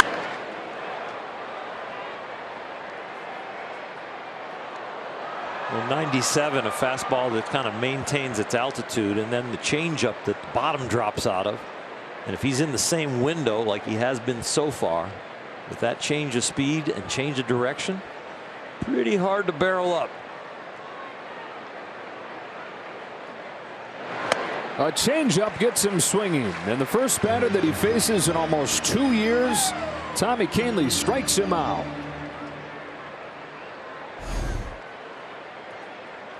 You see the action. Pretty easy to explain that when a ball comes right down the middle and then does something opposite of the last pitch, hard to hit. So he strikes out Harold Castro. Here's Jonathan Schoop. front office just took a big exhale, like, yeah, he didn't need any more rehab. I think Tommy would agree, right? Enough. What a long road back. A lot of watching the Dodgers on TV last year, a lot of playing Call of Duty.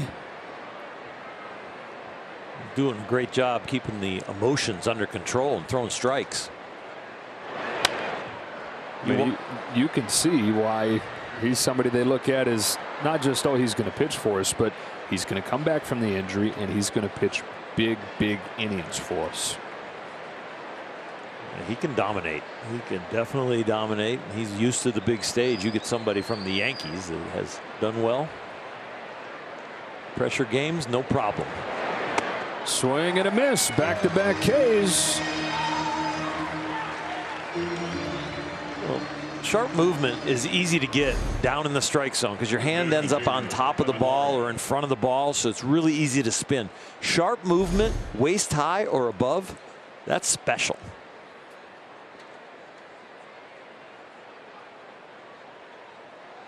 Two gone in the sixth. Here's Jeimer Candelario. Well, for Kahnle in free agency, it came down to the Dodgers and the Red Sox. And he said he picked the Dodgers just simply because he thought they would be the spot where he had the best chance to win a World Series. Candelario flips it in the air to center field. Cody Bellinger's there. Welcome back to the big leagues, Tommy Kahnle. Been a long time coming, but he comes back with a 1-2-3 inning.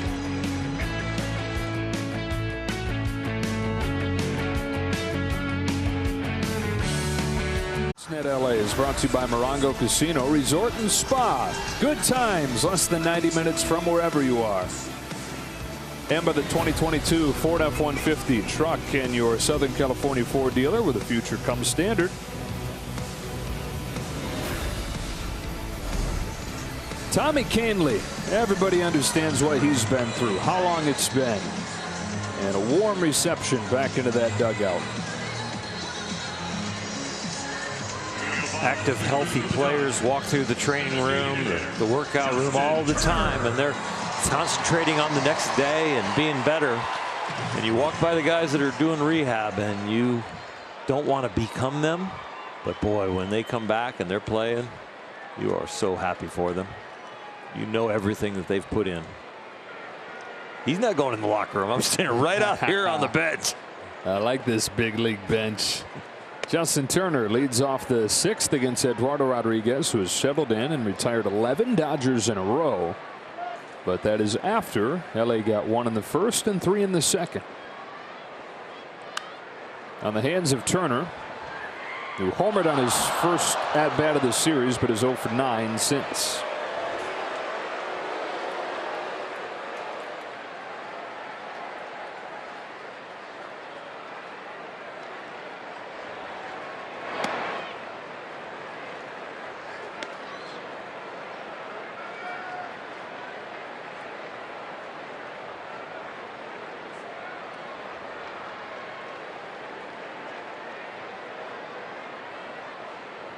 The 1-2. Got him with a high fastball. Fifth strikeout of the day for Rodriguez. 1 gone in the sixth. Justin gets beat with the fastball, but the changeup is what Rodriguez has really stifled the Dodgers with, where they haven't gotten any runs. They're only 1 for 9 off his changeup. Chris Taylor. 5 for 14 off everything else. Taylor's 0 for 2. Base is empty, 1 gone in the sixth as he stands in against Rodriguez. And pulls the first one that he sees foul.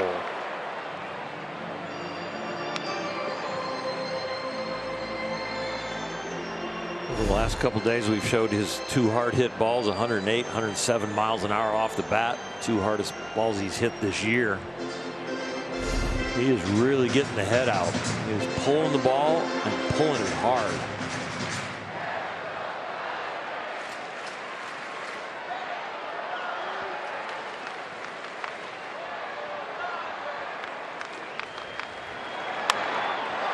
Pulls this one to left center, a little bit off the end of the barrel, but it'll dunk in. Base hit. First base runner for the Dodgers since the second inning comes on a 1-out single in the sixth from Chris Taylor. I wonder if Chris has had any conversations with Miguel Cabrera, because I know when he went through his swing change, Miguel was one of the guys he studied. Mike Trout, some other guys like that, right-handed hitters that were very successful. Even to say hi and say thank you. Thank you for being so good that I could copy a lot that you do. 1-on-1 out for Bellinger. Pulls it sharply. That'll snap the offer. Into the corner it goes. Chris Taylor trying to score from first. Scopes relay, not in time. RBI double for Cody Bellinger. 5-0 Dodgers as Bellinger snaps an 0 for 21 steal.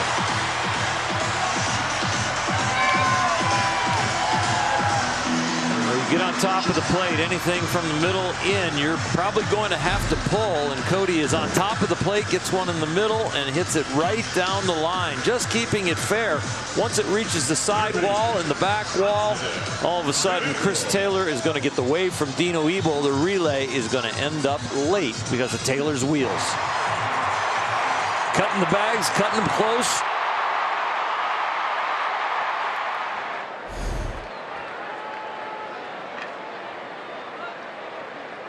Tack on run shows up.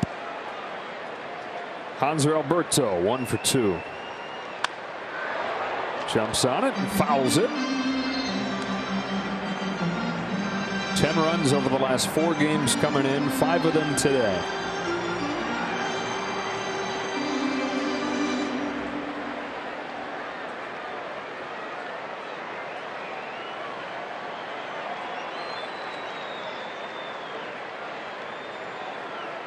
On an 0-1 from Rodriguez, Alberto pops it to center. Akil Baddoo makes the catch. And now a word from Morongo. Good times are coming. Play with friends. Good times. Gavin Lux 1 for 2. 7 of the 9 hitters in the lineup have at least 1 hit as Drew Hutchison warms. The 2 Turners looking for their first knocks of the day. They're going to get another chance. Still just in the bottom of the 6th.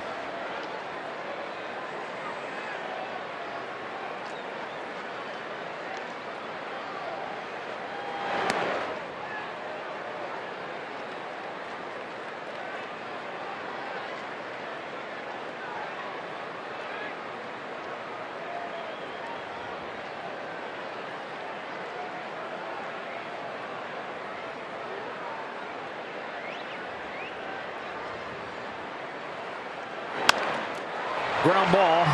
Scooched by Baez. Ugly Tigers defense continues. 6-0 Dodgers.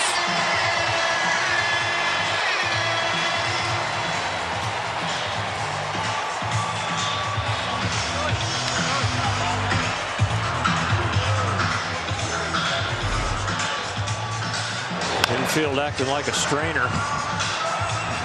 Just leaking right through. Another run. Cody Bellinger with the clean double down the line gets an RBI, and in this one it is so routine he will tell you he should have had it 100% of the time. That's going to be the end of the day for Eduardo Rodriguez, who had retired 12 in a row before Taylor singled, Bellinger doubles, and now the air on Javier Baez. A.J. Hinch out there having a conversation with him. And taking the ball into the Tigers bullpen at 6-0.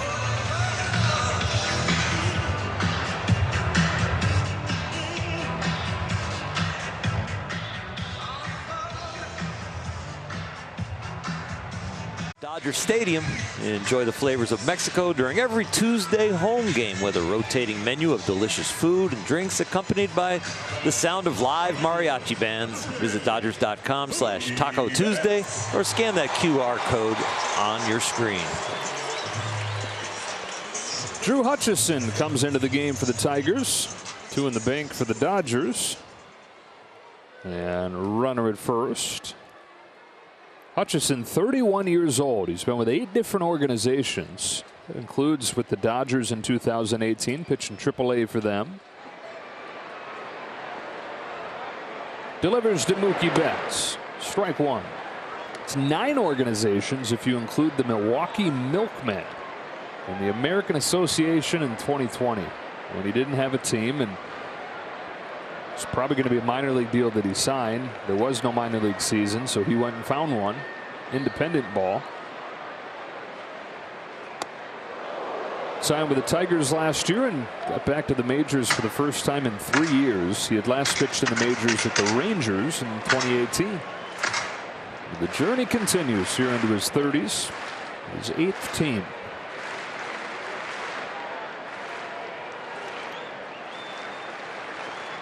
One to Betts. Poke the other way. Meadows going back at the track. He turns and makes the play before crashing into that wall. And that is the inning. Hope Meadows is okay. Tigers dropping like flies. Mookie has shown power lately. This one just falls a little short.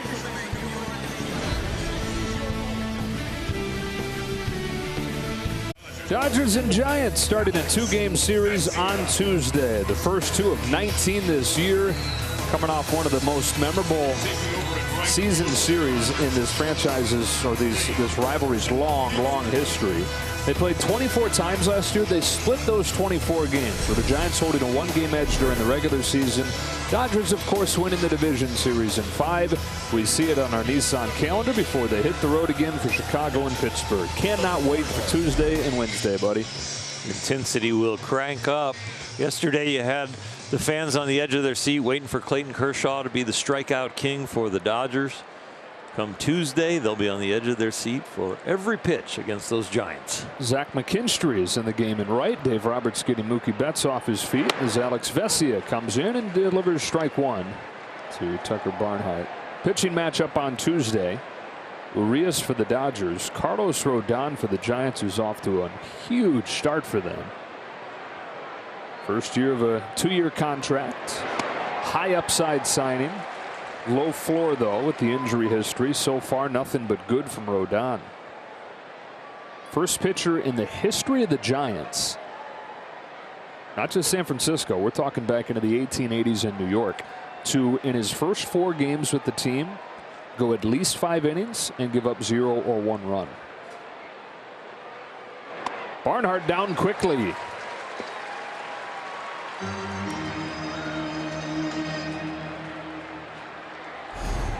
Some stellar work from the bullpen that has kind of had a little bit of a flat tire lately, but 3 out of the 4 outs so far with strikeouts.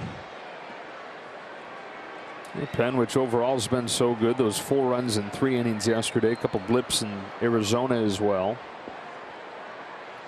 I think it's important to keep in mind that the pen is still without Blake Treinen. They're without Victor Gonzalez, without Caleb Ferguson, all guys that are planned parts of it. Just today getting Tommy Kahnle, another piece that is a planned part of the pen. And so it's been technically an undermanned group putting up these great numbers. Yeah, the 8 runs in the last 13 innings for them, 7 of them earned. Just unlike the way they started. They still have the 3rd best ERA in Major League Baseball coming out of the pen. 5 pitches, 5 strikes for Vesia.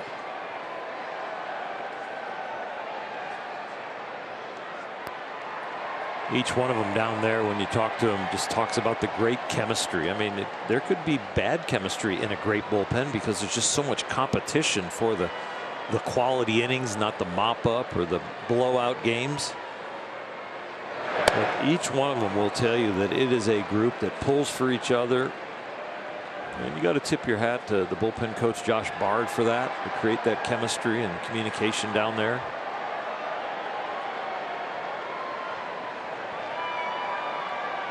One-two pitch. 2-2.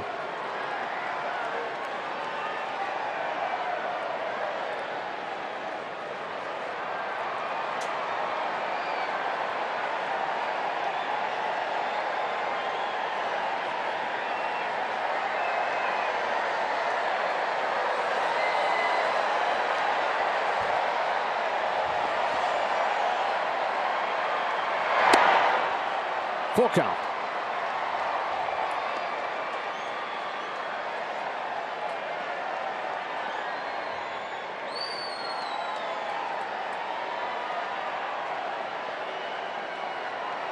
I'm hoping for something positive and a really good facial expression and body language.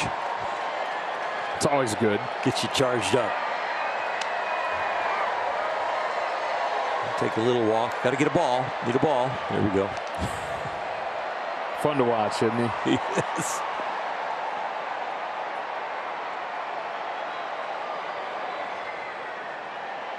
I think just fans fall in love with players that show their emotion and show their excitement and their disappointment.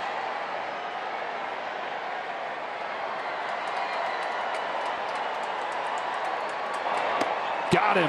Back-to-back Ks to open now. It's Vesia's day. And he just can't help himself. That pump of the fist, and you love it. Take a lap. Working the gum over, working the hitters over. Yeah.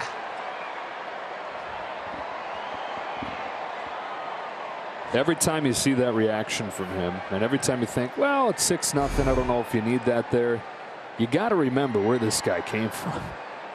I mean, there was no chance Alex Vesia was becoming a big leaguer. Steel Canyon High School down in Southern California.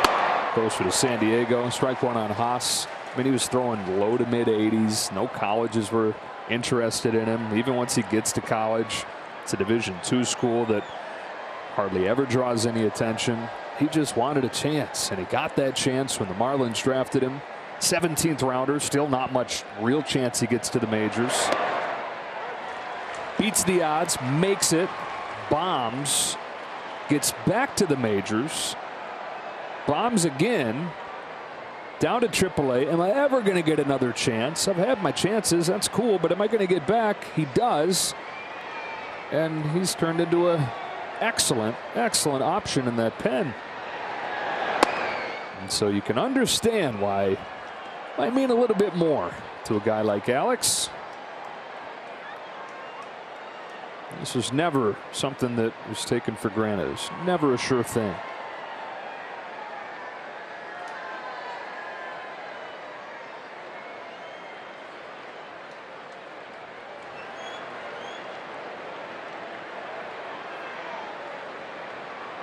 One-two to Eric Haas. Change-up gets him looking. Alex Vesia strikes out the side.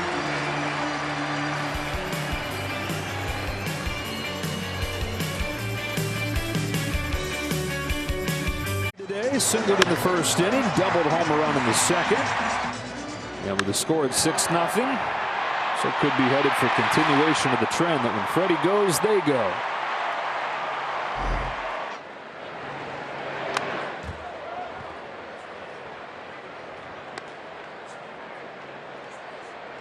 Wins 412, the losses, you see the average, 3 homers, the OPS. Pretty glaring.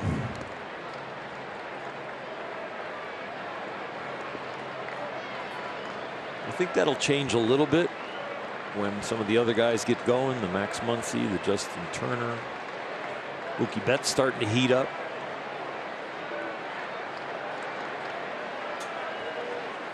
On a 1-1 pitch that's spiked in there for ball 2. Former MVP, 5-time All-Star.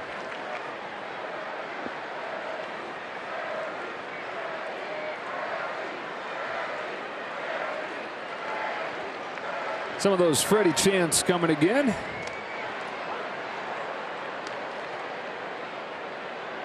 So consistent. 290 hitter in his career. 9 straight years where he's been at least 30% better than the league average hitter. And durable. Down swinging here. 7 games off the last 4 years. Wow. Shortstop, number 6, Trea Turner. 1 gone for Turner. Maybe his last chance here to extend that on-base streak, which sits at 39. Yeah, it doesn't look like the Dodgers are going to need to hit in the 9th.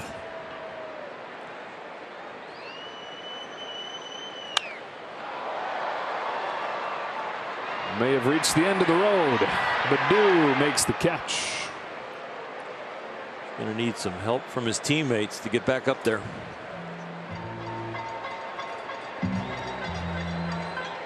Catcher number 16, Will Smith. 2 up, 2 down in the 7th, and here's Will Smith, who drove in the first of the Dodgers' 6 tallies today with a single in the first inning.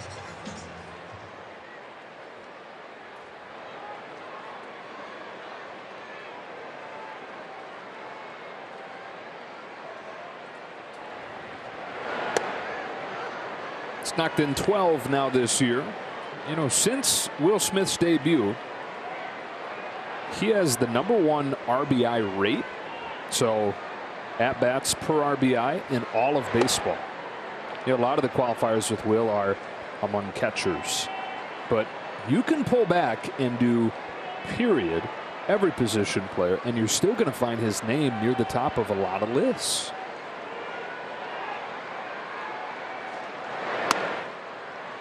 Including that one, he chases less than any player in baseball. And they're not sloppy RBIs and blowouts. I mean, he gets a lot of big hits in big situations.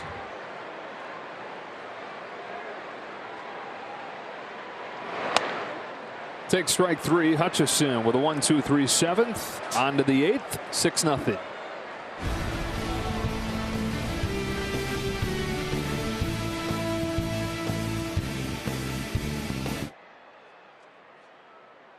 Fans get a safe, affordable. So far, 6-0 Dodgers to the 8th inning. They won on Friday night 5-1. They lost yesterday 5-1. We came into the day saying, like, losses happen in baseball, of course.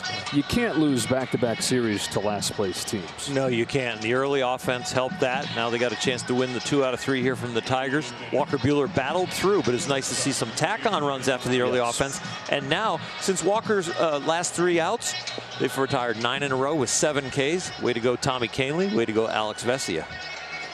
And that has helped them get to 10 strikeouts total and helped us all get a jumbo jack for our day off. Phil Bickford tries to continue that sharp relief work. That of the team today and that of his own this year. 5 games, no runs. Ball 1 on Javi Baez.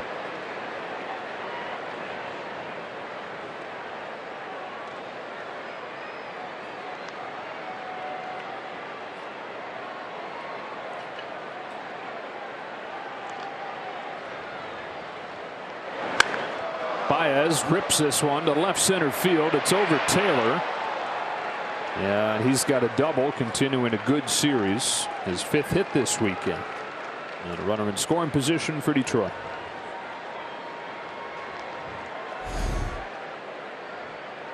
Right fielder number 17. Dangerous whenever he's in that batter's box. As hard as he hits the ball, boy, when he gets it on the barrel, it's going to be loud.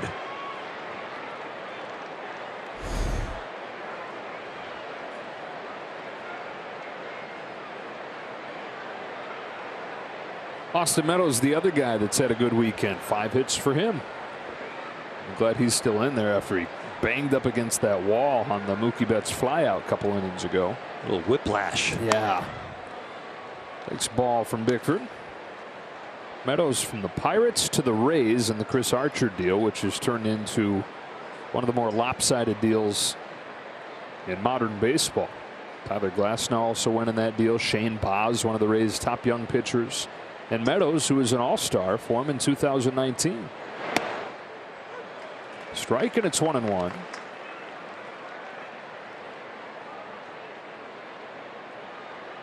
Meadows, the former 9th overall pick of the draft.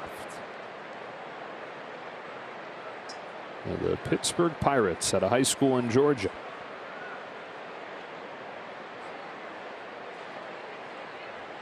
On a 1-1 from Bickford, he chases up, strike 2.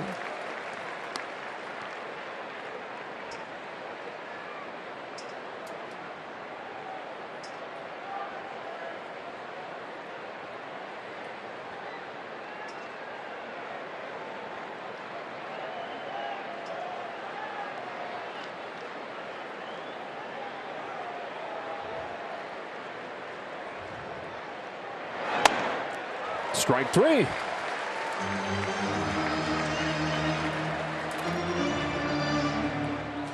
Celebrate Mexican Heritage Day and night. Dodger Stadium on May 17th is hosting a doubleheader with the D-backs. 2 different games, 2 different jerseys, presented by Advance Auto Parts. This isn't a full stadium giveaway and only available at Dodgers.com/Mexican Heritage.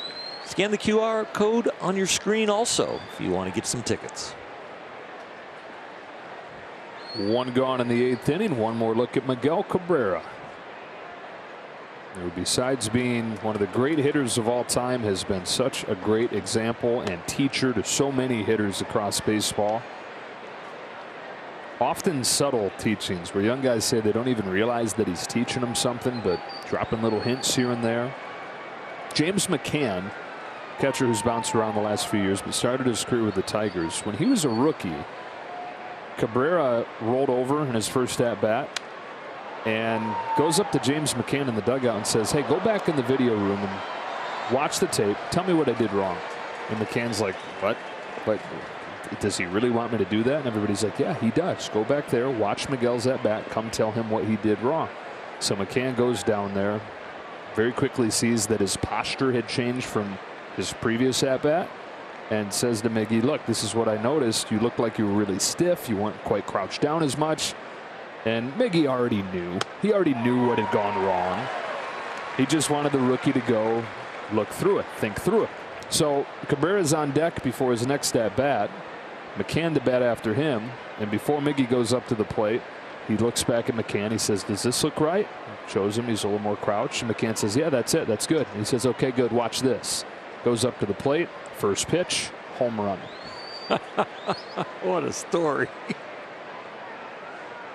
Now a 1-2 from Bickford. He lifts one in the air, left center field. Taylor's back. Miguel Cabrera figures it out and hits a home run.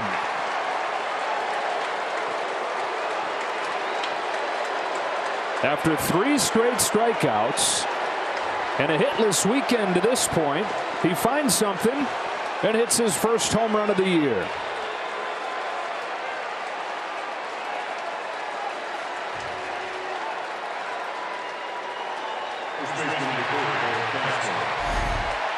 Somebody who is not very bright just threw that home run back. Slider in the middle of the plate, and he has enough swing. He is out in front slightly, but not all the way. Enough swing, release the top hand, backspinned it out of here.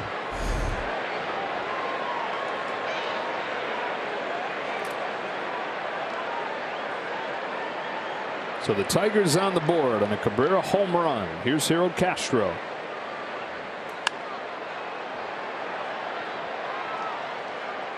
We didn't want to see your story come to life right there, but it sure did. Guy's amazing.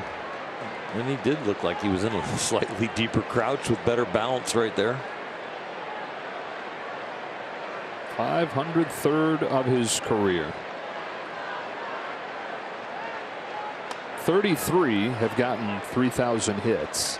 7 have gotten 3,000 hits and 500 home runs. Miggy's on that list with Hank Aaron, Willie Mays, Rafael Palmeiro, Albert Pujols, Alex Rodriguez, Eddie Murray.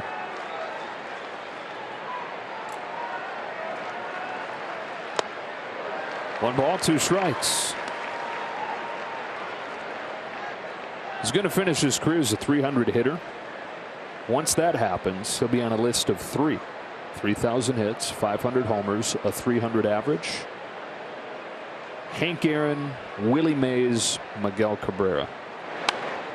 But sure, throw the home run ball back. Let's check in with Kirsten.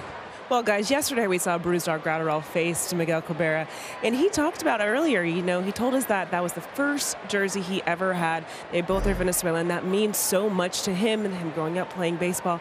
But yesterday facing him, he was honest with me. He said, "I was incredibly nervous, and it just, you're facing your hero. What more can you expect?" So he did ultimately walk him, but it's a moment he will never forget. I bet. So cool. Let him FaceTime his mom. We've told you before, was one of the people responsible for teaching Brusdar the sport. She's a huge Miggy fan. When they threw the ball back, whoever did in the left field pavilion, Miggy, I'm surprised Bruce Starr didn't come out and run out of the bullpen to get it. I'll take it. They say Bruce Starr is a epic power shagger during BP. Just sprints around the outfield like a NFL defensive end outside linebacker. I would love to see him sprint after that ball that the fan threw. And that would be a highlight for everybody's life.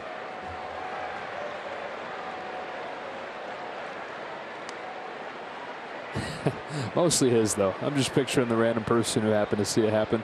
Tell me about the best day of your life. Well, let me tell you about the time I saw Bruce Starr Gratterall run after a ball. I could have seen him open up the bullpen gate and yelling at like Chris Taylor or whoever was picking up the ball. Hey, hey, hey, throw that out here. 1-2 to Castro is high for ball 2.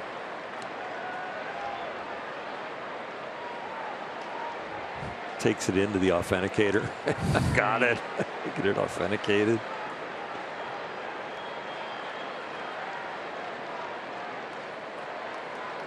Castro making him work. 9th pitch from Phil Bickford.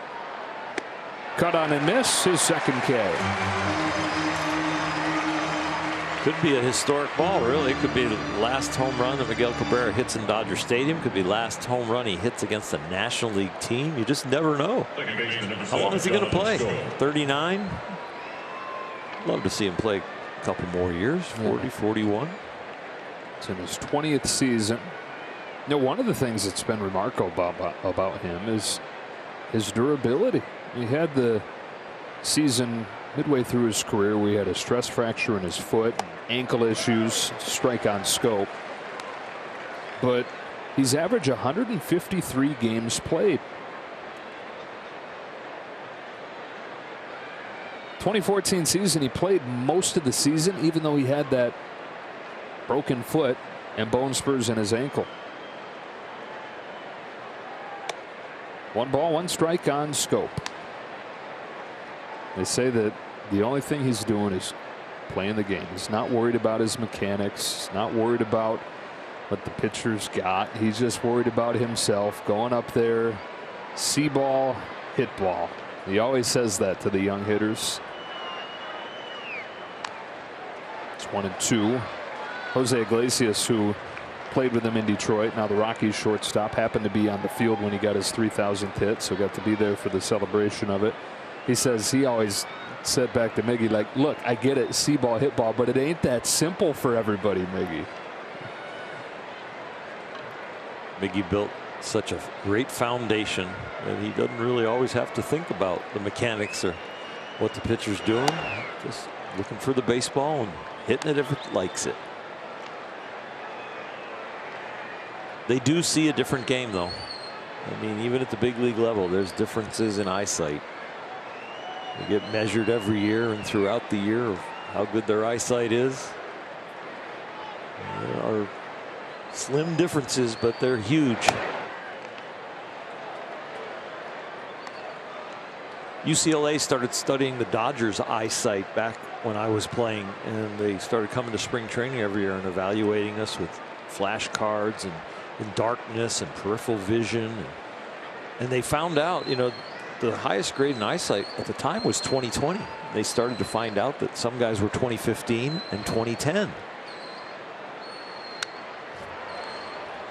So it all of a sudden the big league eyes are a little different than the ones that are walking around the street, especially a guy like that.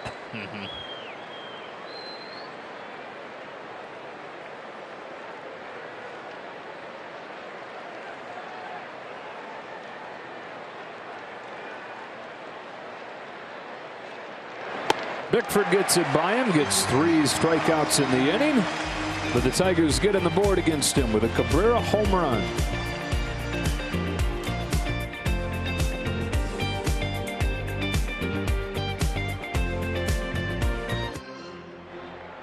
Buehler, 5 more zeros on the board. Jerry got plenty of offense behind him early. Walker was solid, and Fab Five Freddy and hashtag Cody Love doing their thing. You guys will break it down, plus reaction coming up. All right, guys, Andrew Chafin on for the bottom of the 8th for Detroit.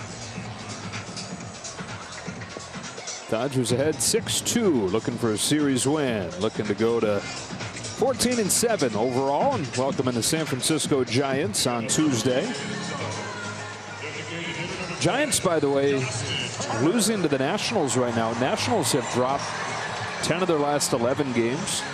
And in the 7th inning in San Francisco, it's 8-0 Washington. Former Dodger Josiah Gray with the best start of his career. 6 one-hit innings.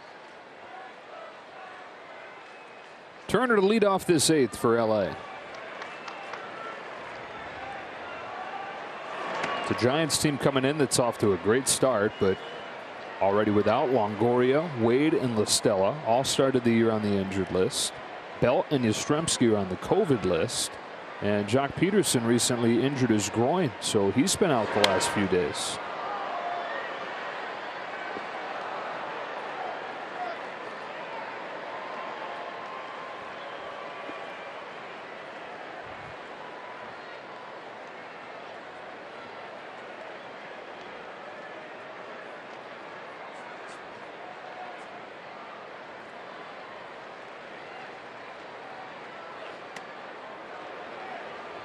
Went around 1-2.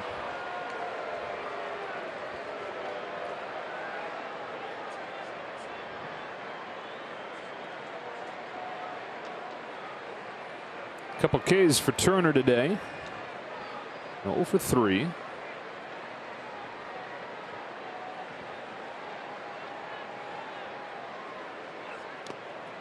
Lays off this one, and it evens up 2-2. Rockies handled the Reds 10-1, the final score. The Reds are now 3-19. That's the worst start for any team in 19 years. You've got to go back to these Tigers in 2003.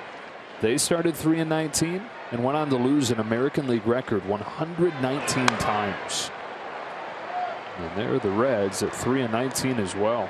Disaster. Could Joey Votto get traded? I don't think anybody wants him right now. How's he doing?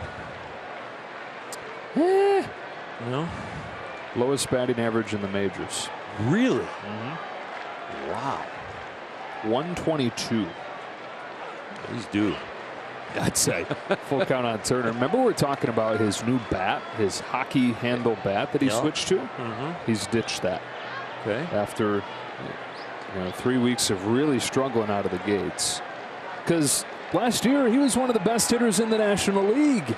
And he tried to double down on some of the things that he did. And that bat he thought was part of it. And, Joey's not blaming the bat, but it's not worked. He's not been able to sustain it. Much the opposite. Through 22 games, 19 of them losses. Crouch stance, upright stance, leg kick, no leg kick. For a guy who understands hitting as good as he did yesterday, I described it with Justin Turner that when guys that understand it as well as they do, they make adjustments. The guys who don't, they're searching. Joey Votto's searching, or maybe time has caught up with him. Turner fighting here. Next pitch will be the 9th.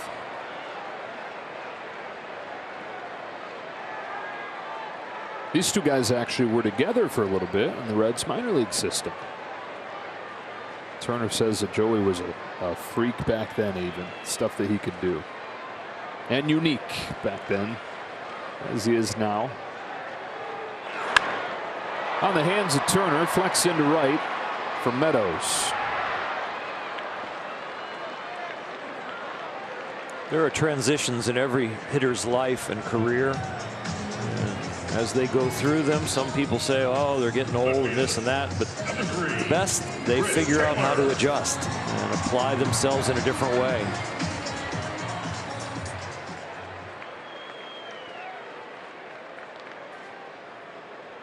Dodgers up 6-2. Here's Taylor. Singleton scored his last time up.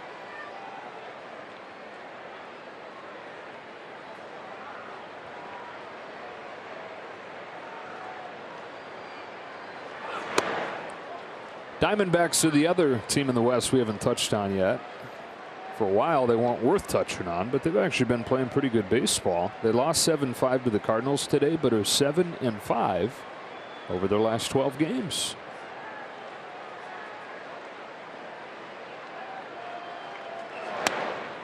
Oh, 0-2. Dodgers will see them again in a couple weeks. You promoted that doubleheader for us. First game of that doubleheader is from the opening homestand of the year, from the planned opening homestand of the year that was wiped out as the season was pushed back a week. The other 3 games from that opening homestand are now on the very back end of the schedule. Swing and a miss from Taylor, 2 gone in the 8th. Last 3 games of the year, the planned schedule were against the Rockies. And because the first 3 games of the year were planned against the Rockies, those get moved to the very end. And so the Dodgers are going to finish the season with 6 games in a row against Colorado here. 2 gone for Bellinger. I'm just glad it's not in Colorado. That could really hurt a pitching staff. So 6 here, so much better than going to Colorado. Especially if you're like the Dodgers and the plan is to be getting ready for the playoffs.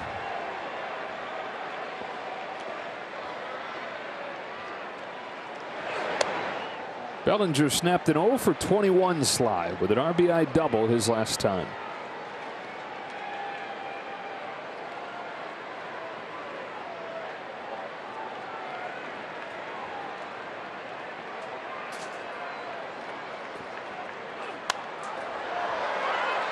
Straight up and down, out of play. Nice play off the bounce.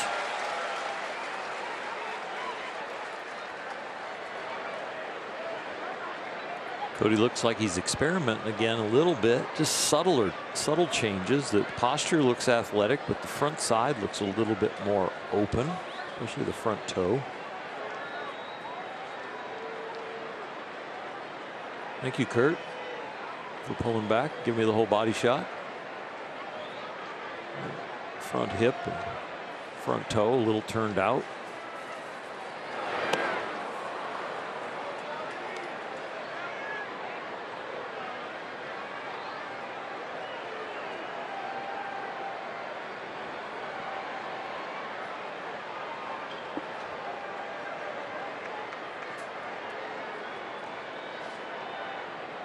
Chafin looking for a 1-2-3 inning. He's got it. Back-to-back chases from Bellinger, sending this game to the 9th.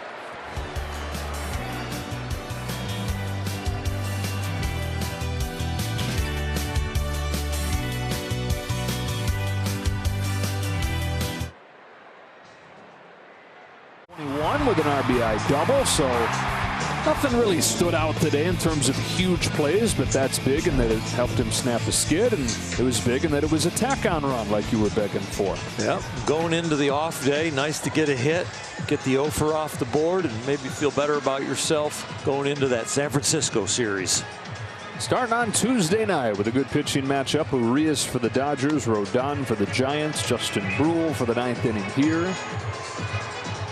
Something different about seeing those colors on the field together. The Dodger blue, the Giant orange. And it all begins again in 2022, Tuesday night right here at Dodger Stadium.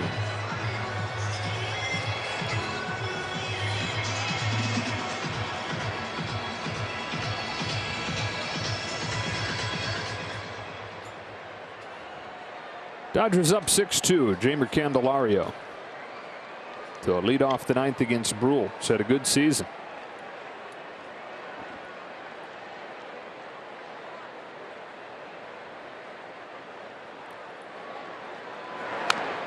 Fouls off first pitch.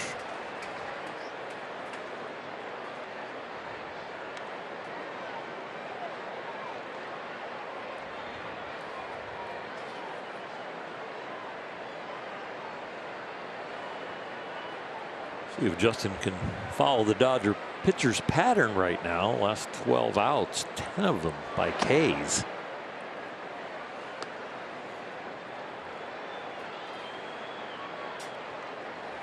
Got the jumbo jack done late. Didn't need any strikeouts at the beginning from Walker. The main thing is that we got it. Yeah. You were right. Going into an off day, it's a nice thing to have in your back pocket. Right, because if you don't have a game, at least you got a jumbo jack. Yep. Just get yourself a large drink.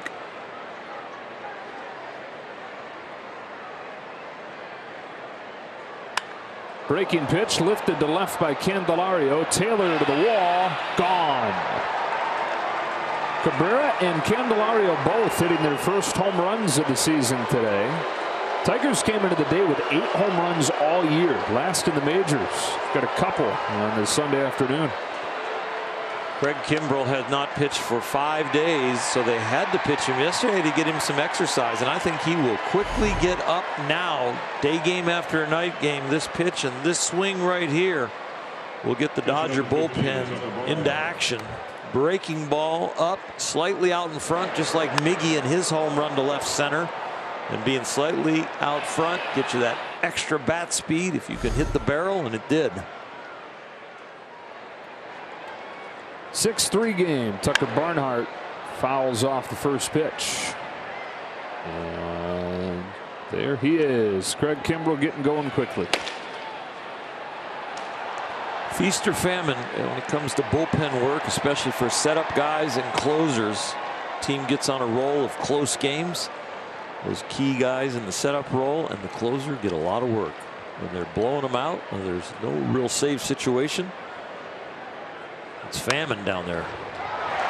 Freeman picks it. That's an important play there by Freddie Freeman to get Tucker Barnhart for the first out of the night. The stabilizing first out. The right side of the field has done wonders for the Dodgers today as far as keeping runs off the board for the Tigers. Mookie Betts early on with some hard hit balls to right field. Now after the lead expanded, he's getting a little bit of a rest, and Freddie Freeman now chiming in the ninth. Pinch hitter goes up there for the Tigers. This is Willie Castro.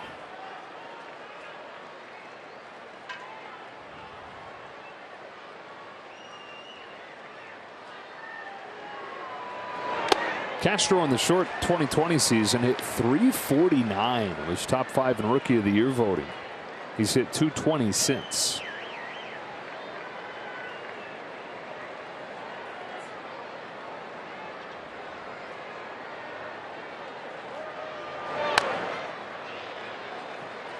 Should be an interesting division to watch, the American League Central. Dodgers are going to get a close look at it because that's the division they play in interleague play this year.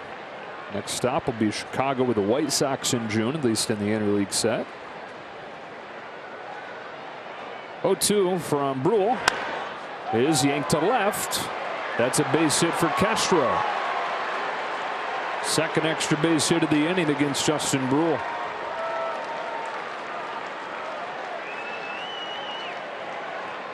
Dave Roberts will wait for Kimbrel to be ready. The signal come from Mark Pryor, and he is ready. No delay needed. Sometimes you'll see Will Smith, one of the infielders, go in for a visit to stall so that Dave can go, but he got the green light that Craig Kimbrel is ready. 6-3. Tying run in the on deck circle. Craig Kimbrel coming in.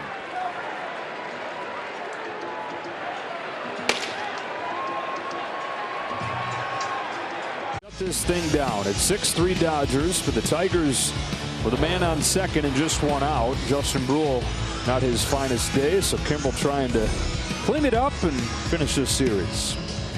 Save right here will put him one behind Joe Nathan for 8th all time. He is the current active saves leader in the big leagues. But right here he is looking for his 4th Dodger save.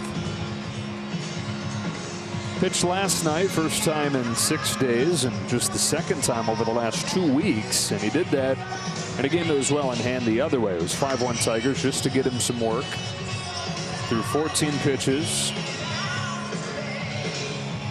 So well rested, given the bigger picture, and ready to go here with one away in the 9th inning.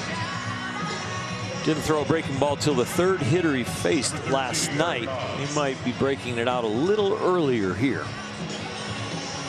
Top of the order, and Eric Haas, who replaced Robbie Grossman earlier after Grossman was hit on the hand with a pitch.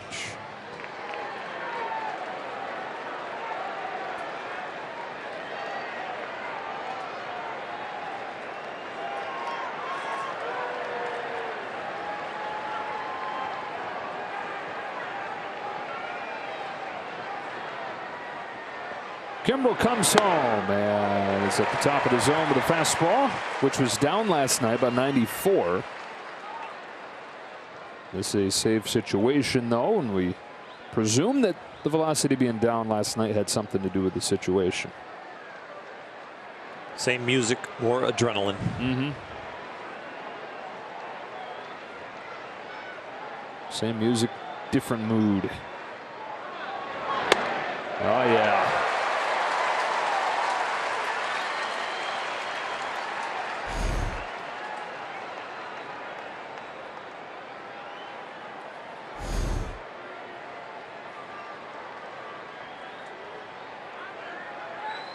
The Eagle has landed.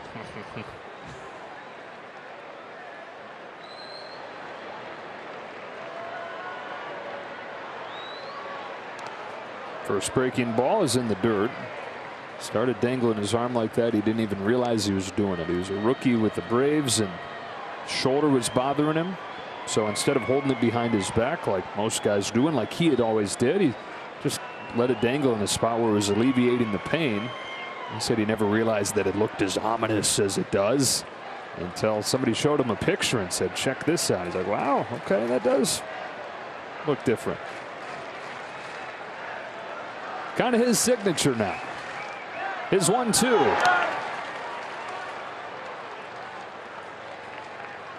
Trying to get the chase, just not starting the ball in the strike zone long enough to get the swing.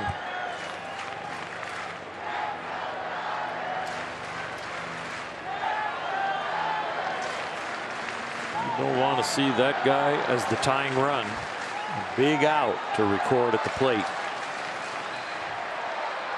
Dodgers led this game 6-0 after 6 innings. Tigers with 2 in the 8th, 1 here in the 9th. 2-2 from Craig Kimbrel. Ground ball to short for Trey Turner. 2 gone.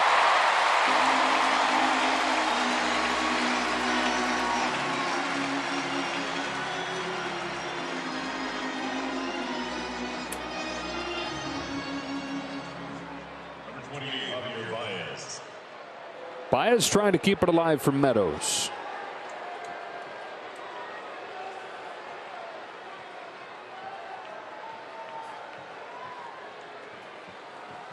Doubled, scored Detroit's first run on the Miguel Cabrera home run last inning. 5 hits in this series. Top RBI man on the year for the Tigers. As Willie Castro at second. But the bigger deal is the guy on deck in Meadows, who would represent the tying run if Baez can reach. Strike 1, breaking pitch, feasting on his aggressiveness.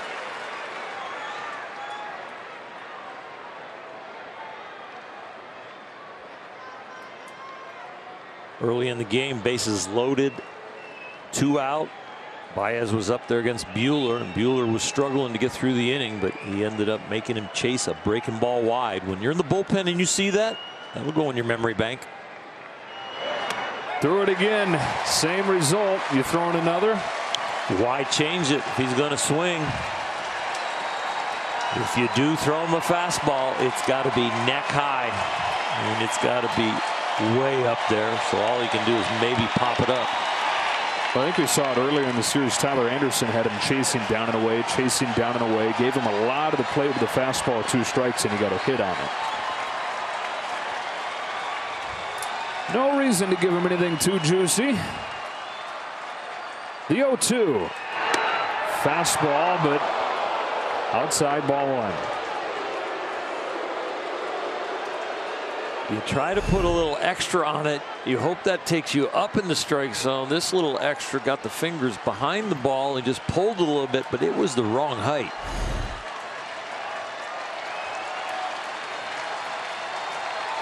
Spin the ball right to left, please. And the game, please. 1-2. Baez took it. Ball 2. Wasn't quite high enough. He gave him the width, started on the plate, and just didn't give him the height. A lot of times you don't have to give this guy either. You just let it go. And hope that it goes where you're intending it to.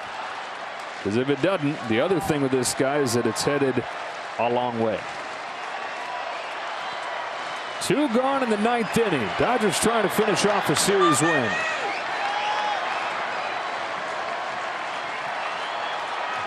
The right height, down the middle, have the ball end up wide. He should miss it. Kimbrel's 2-2. Full count. Meadows on deck.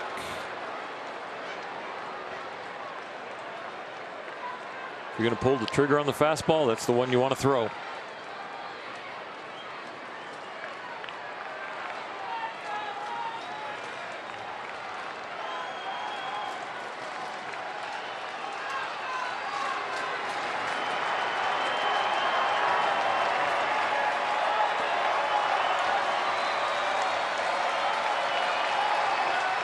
The payoff. Ball 4, and the tying run comes to the plate. Just misses up with a breaking pitch. 84-mile-an-hour slider that electronically hits the strike zone but doesn't get called. A lot of times you are just glad to get that ball back and don't mind the walk. When it brings the tying run to the plate, you feel like you got squeezed.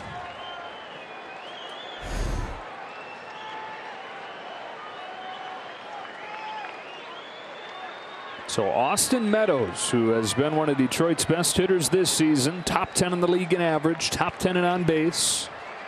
What he's really made his name for, though, over the last couple of years has been power. He's up there representing the tying run. Kimbrel deals. Popped up, bright sunshine. Hanser's had a hard time today, but not this time. 6-3 the final score. They escape and they win the series against Detroit. Craig Kimbrel's 4th save as a Dodger puts him 1 away from Joe Nathan as far as 8th all time. This was a big one to make the Dodgers feel really good going into their off day. Bring on San Francisco, Joe.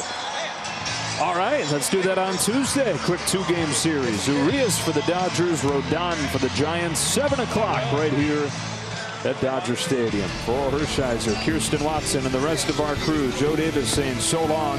Hope you have a great Sunday night. Hope you have a great day off and start to your week tomorrow. And we'll talk to you on Tuesday night as the Dodgers and Giants get things going in 2022 head-to-head. Stay tuned. Access Sportsnet Dodgers starts now.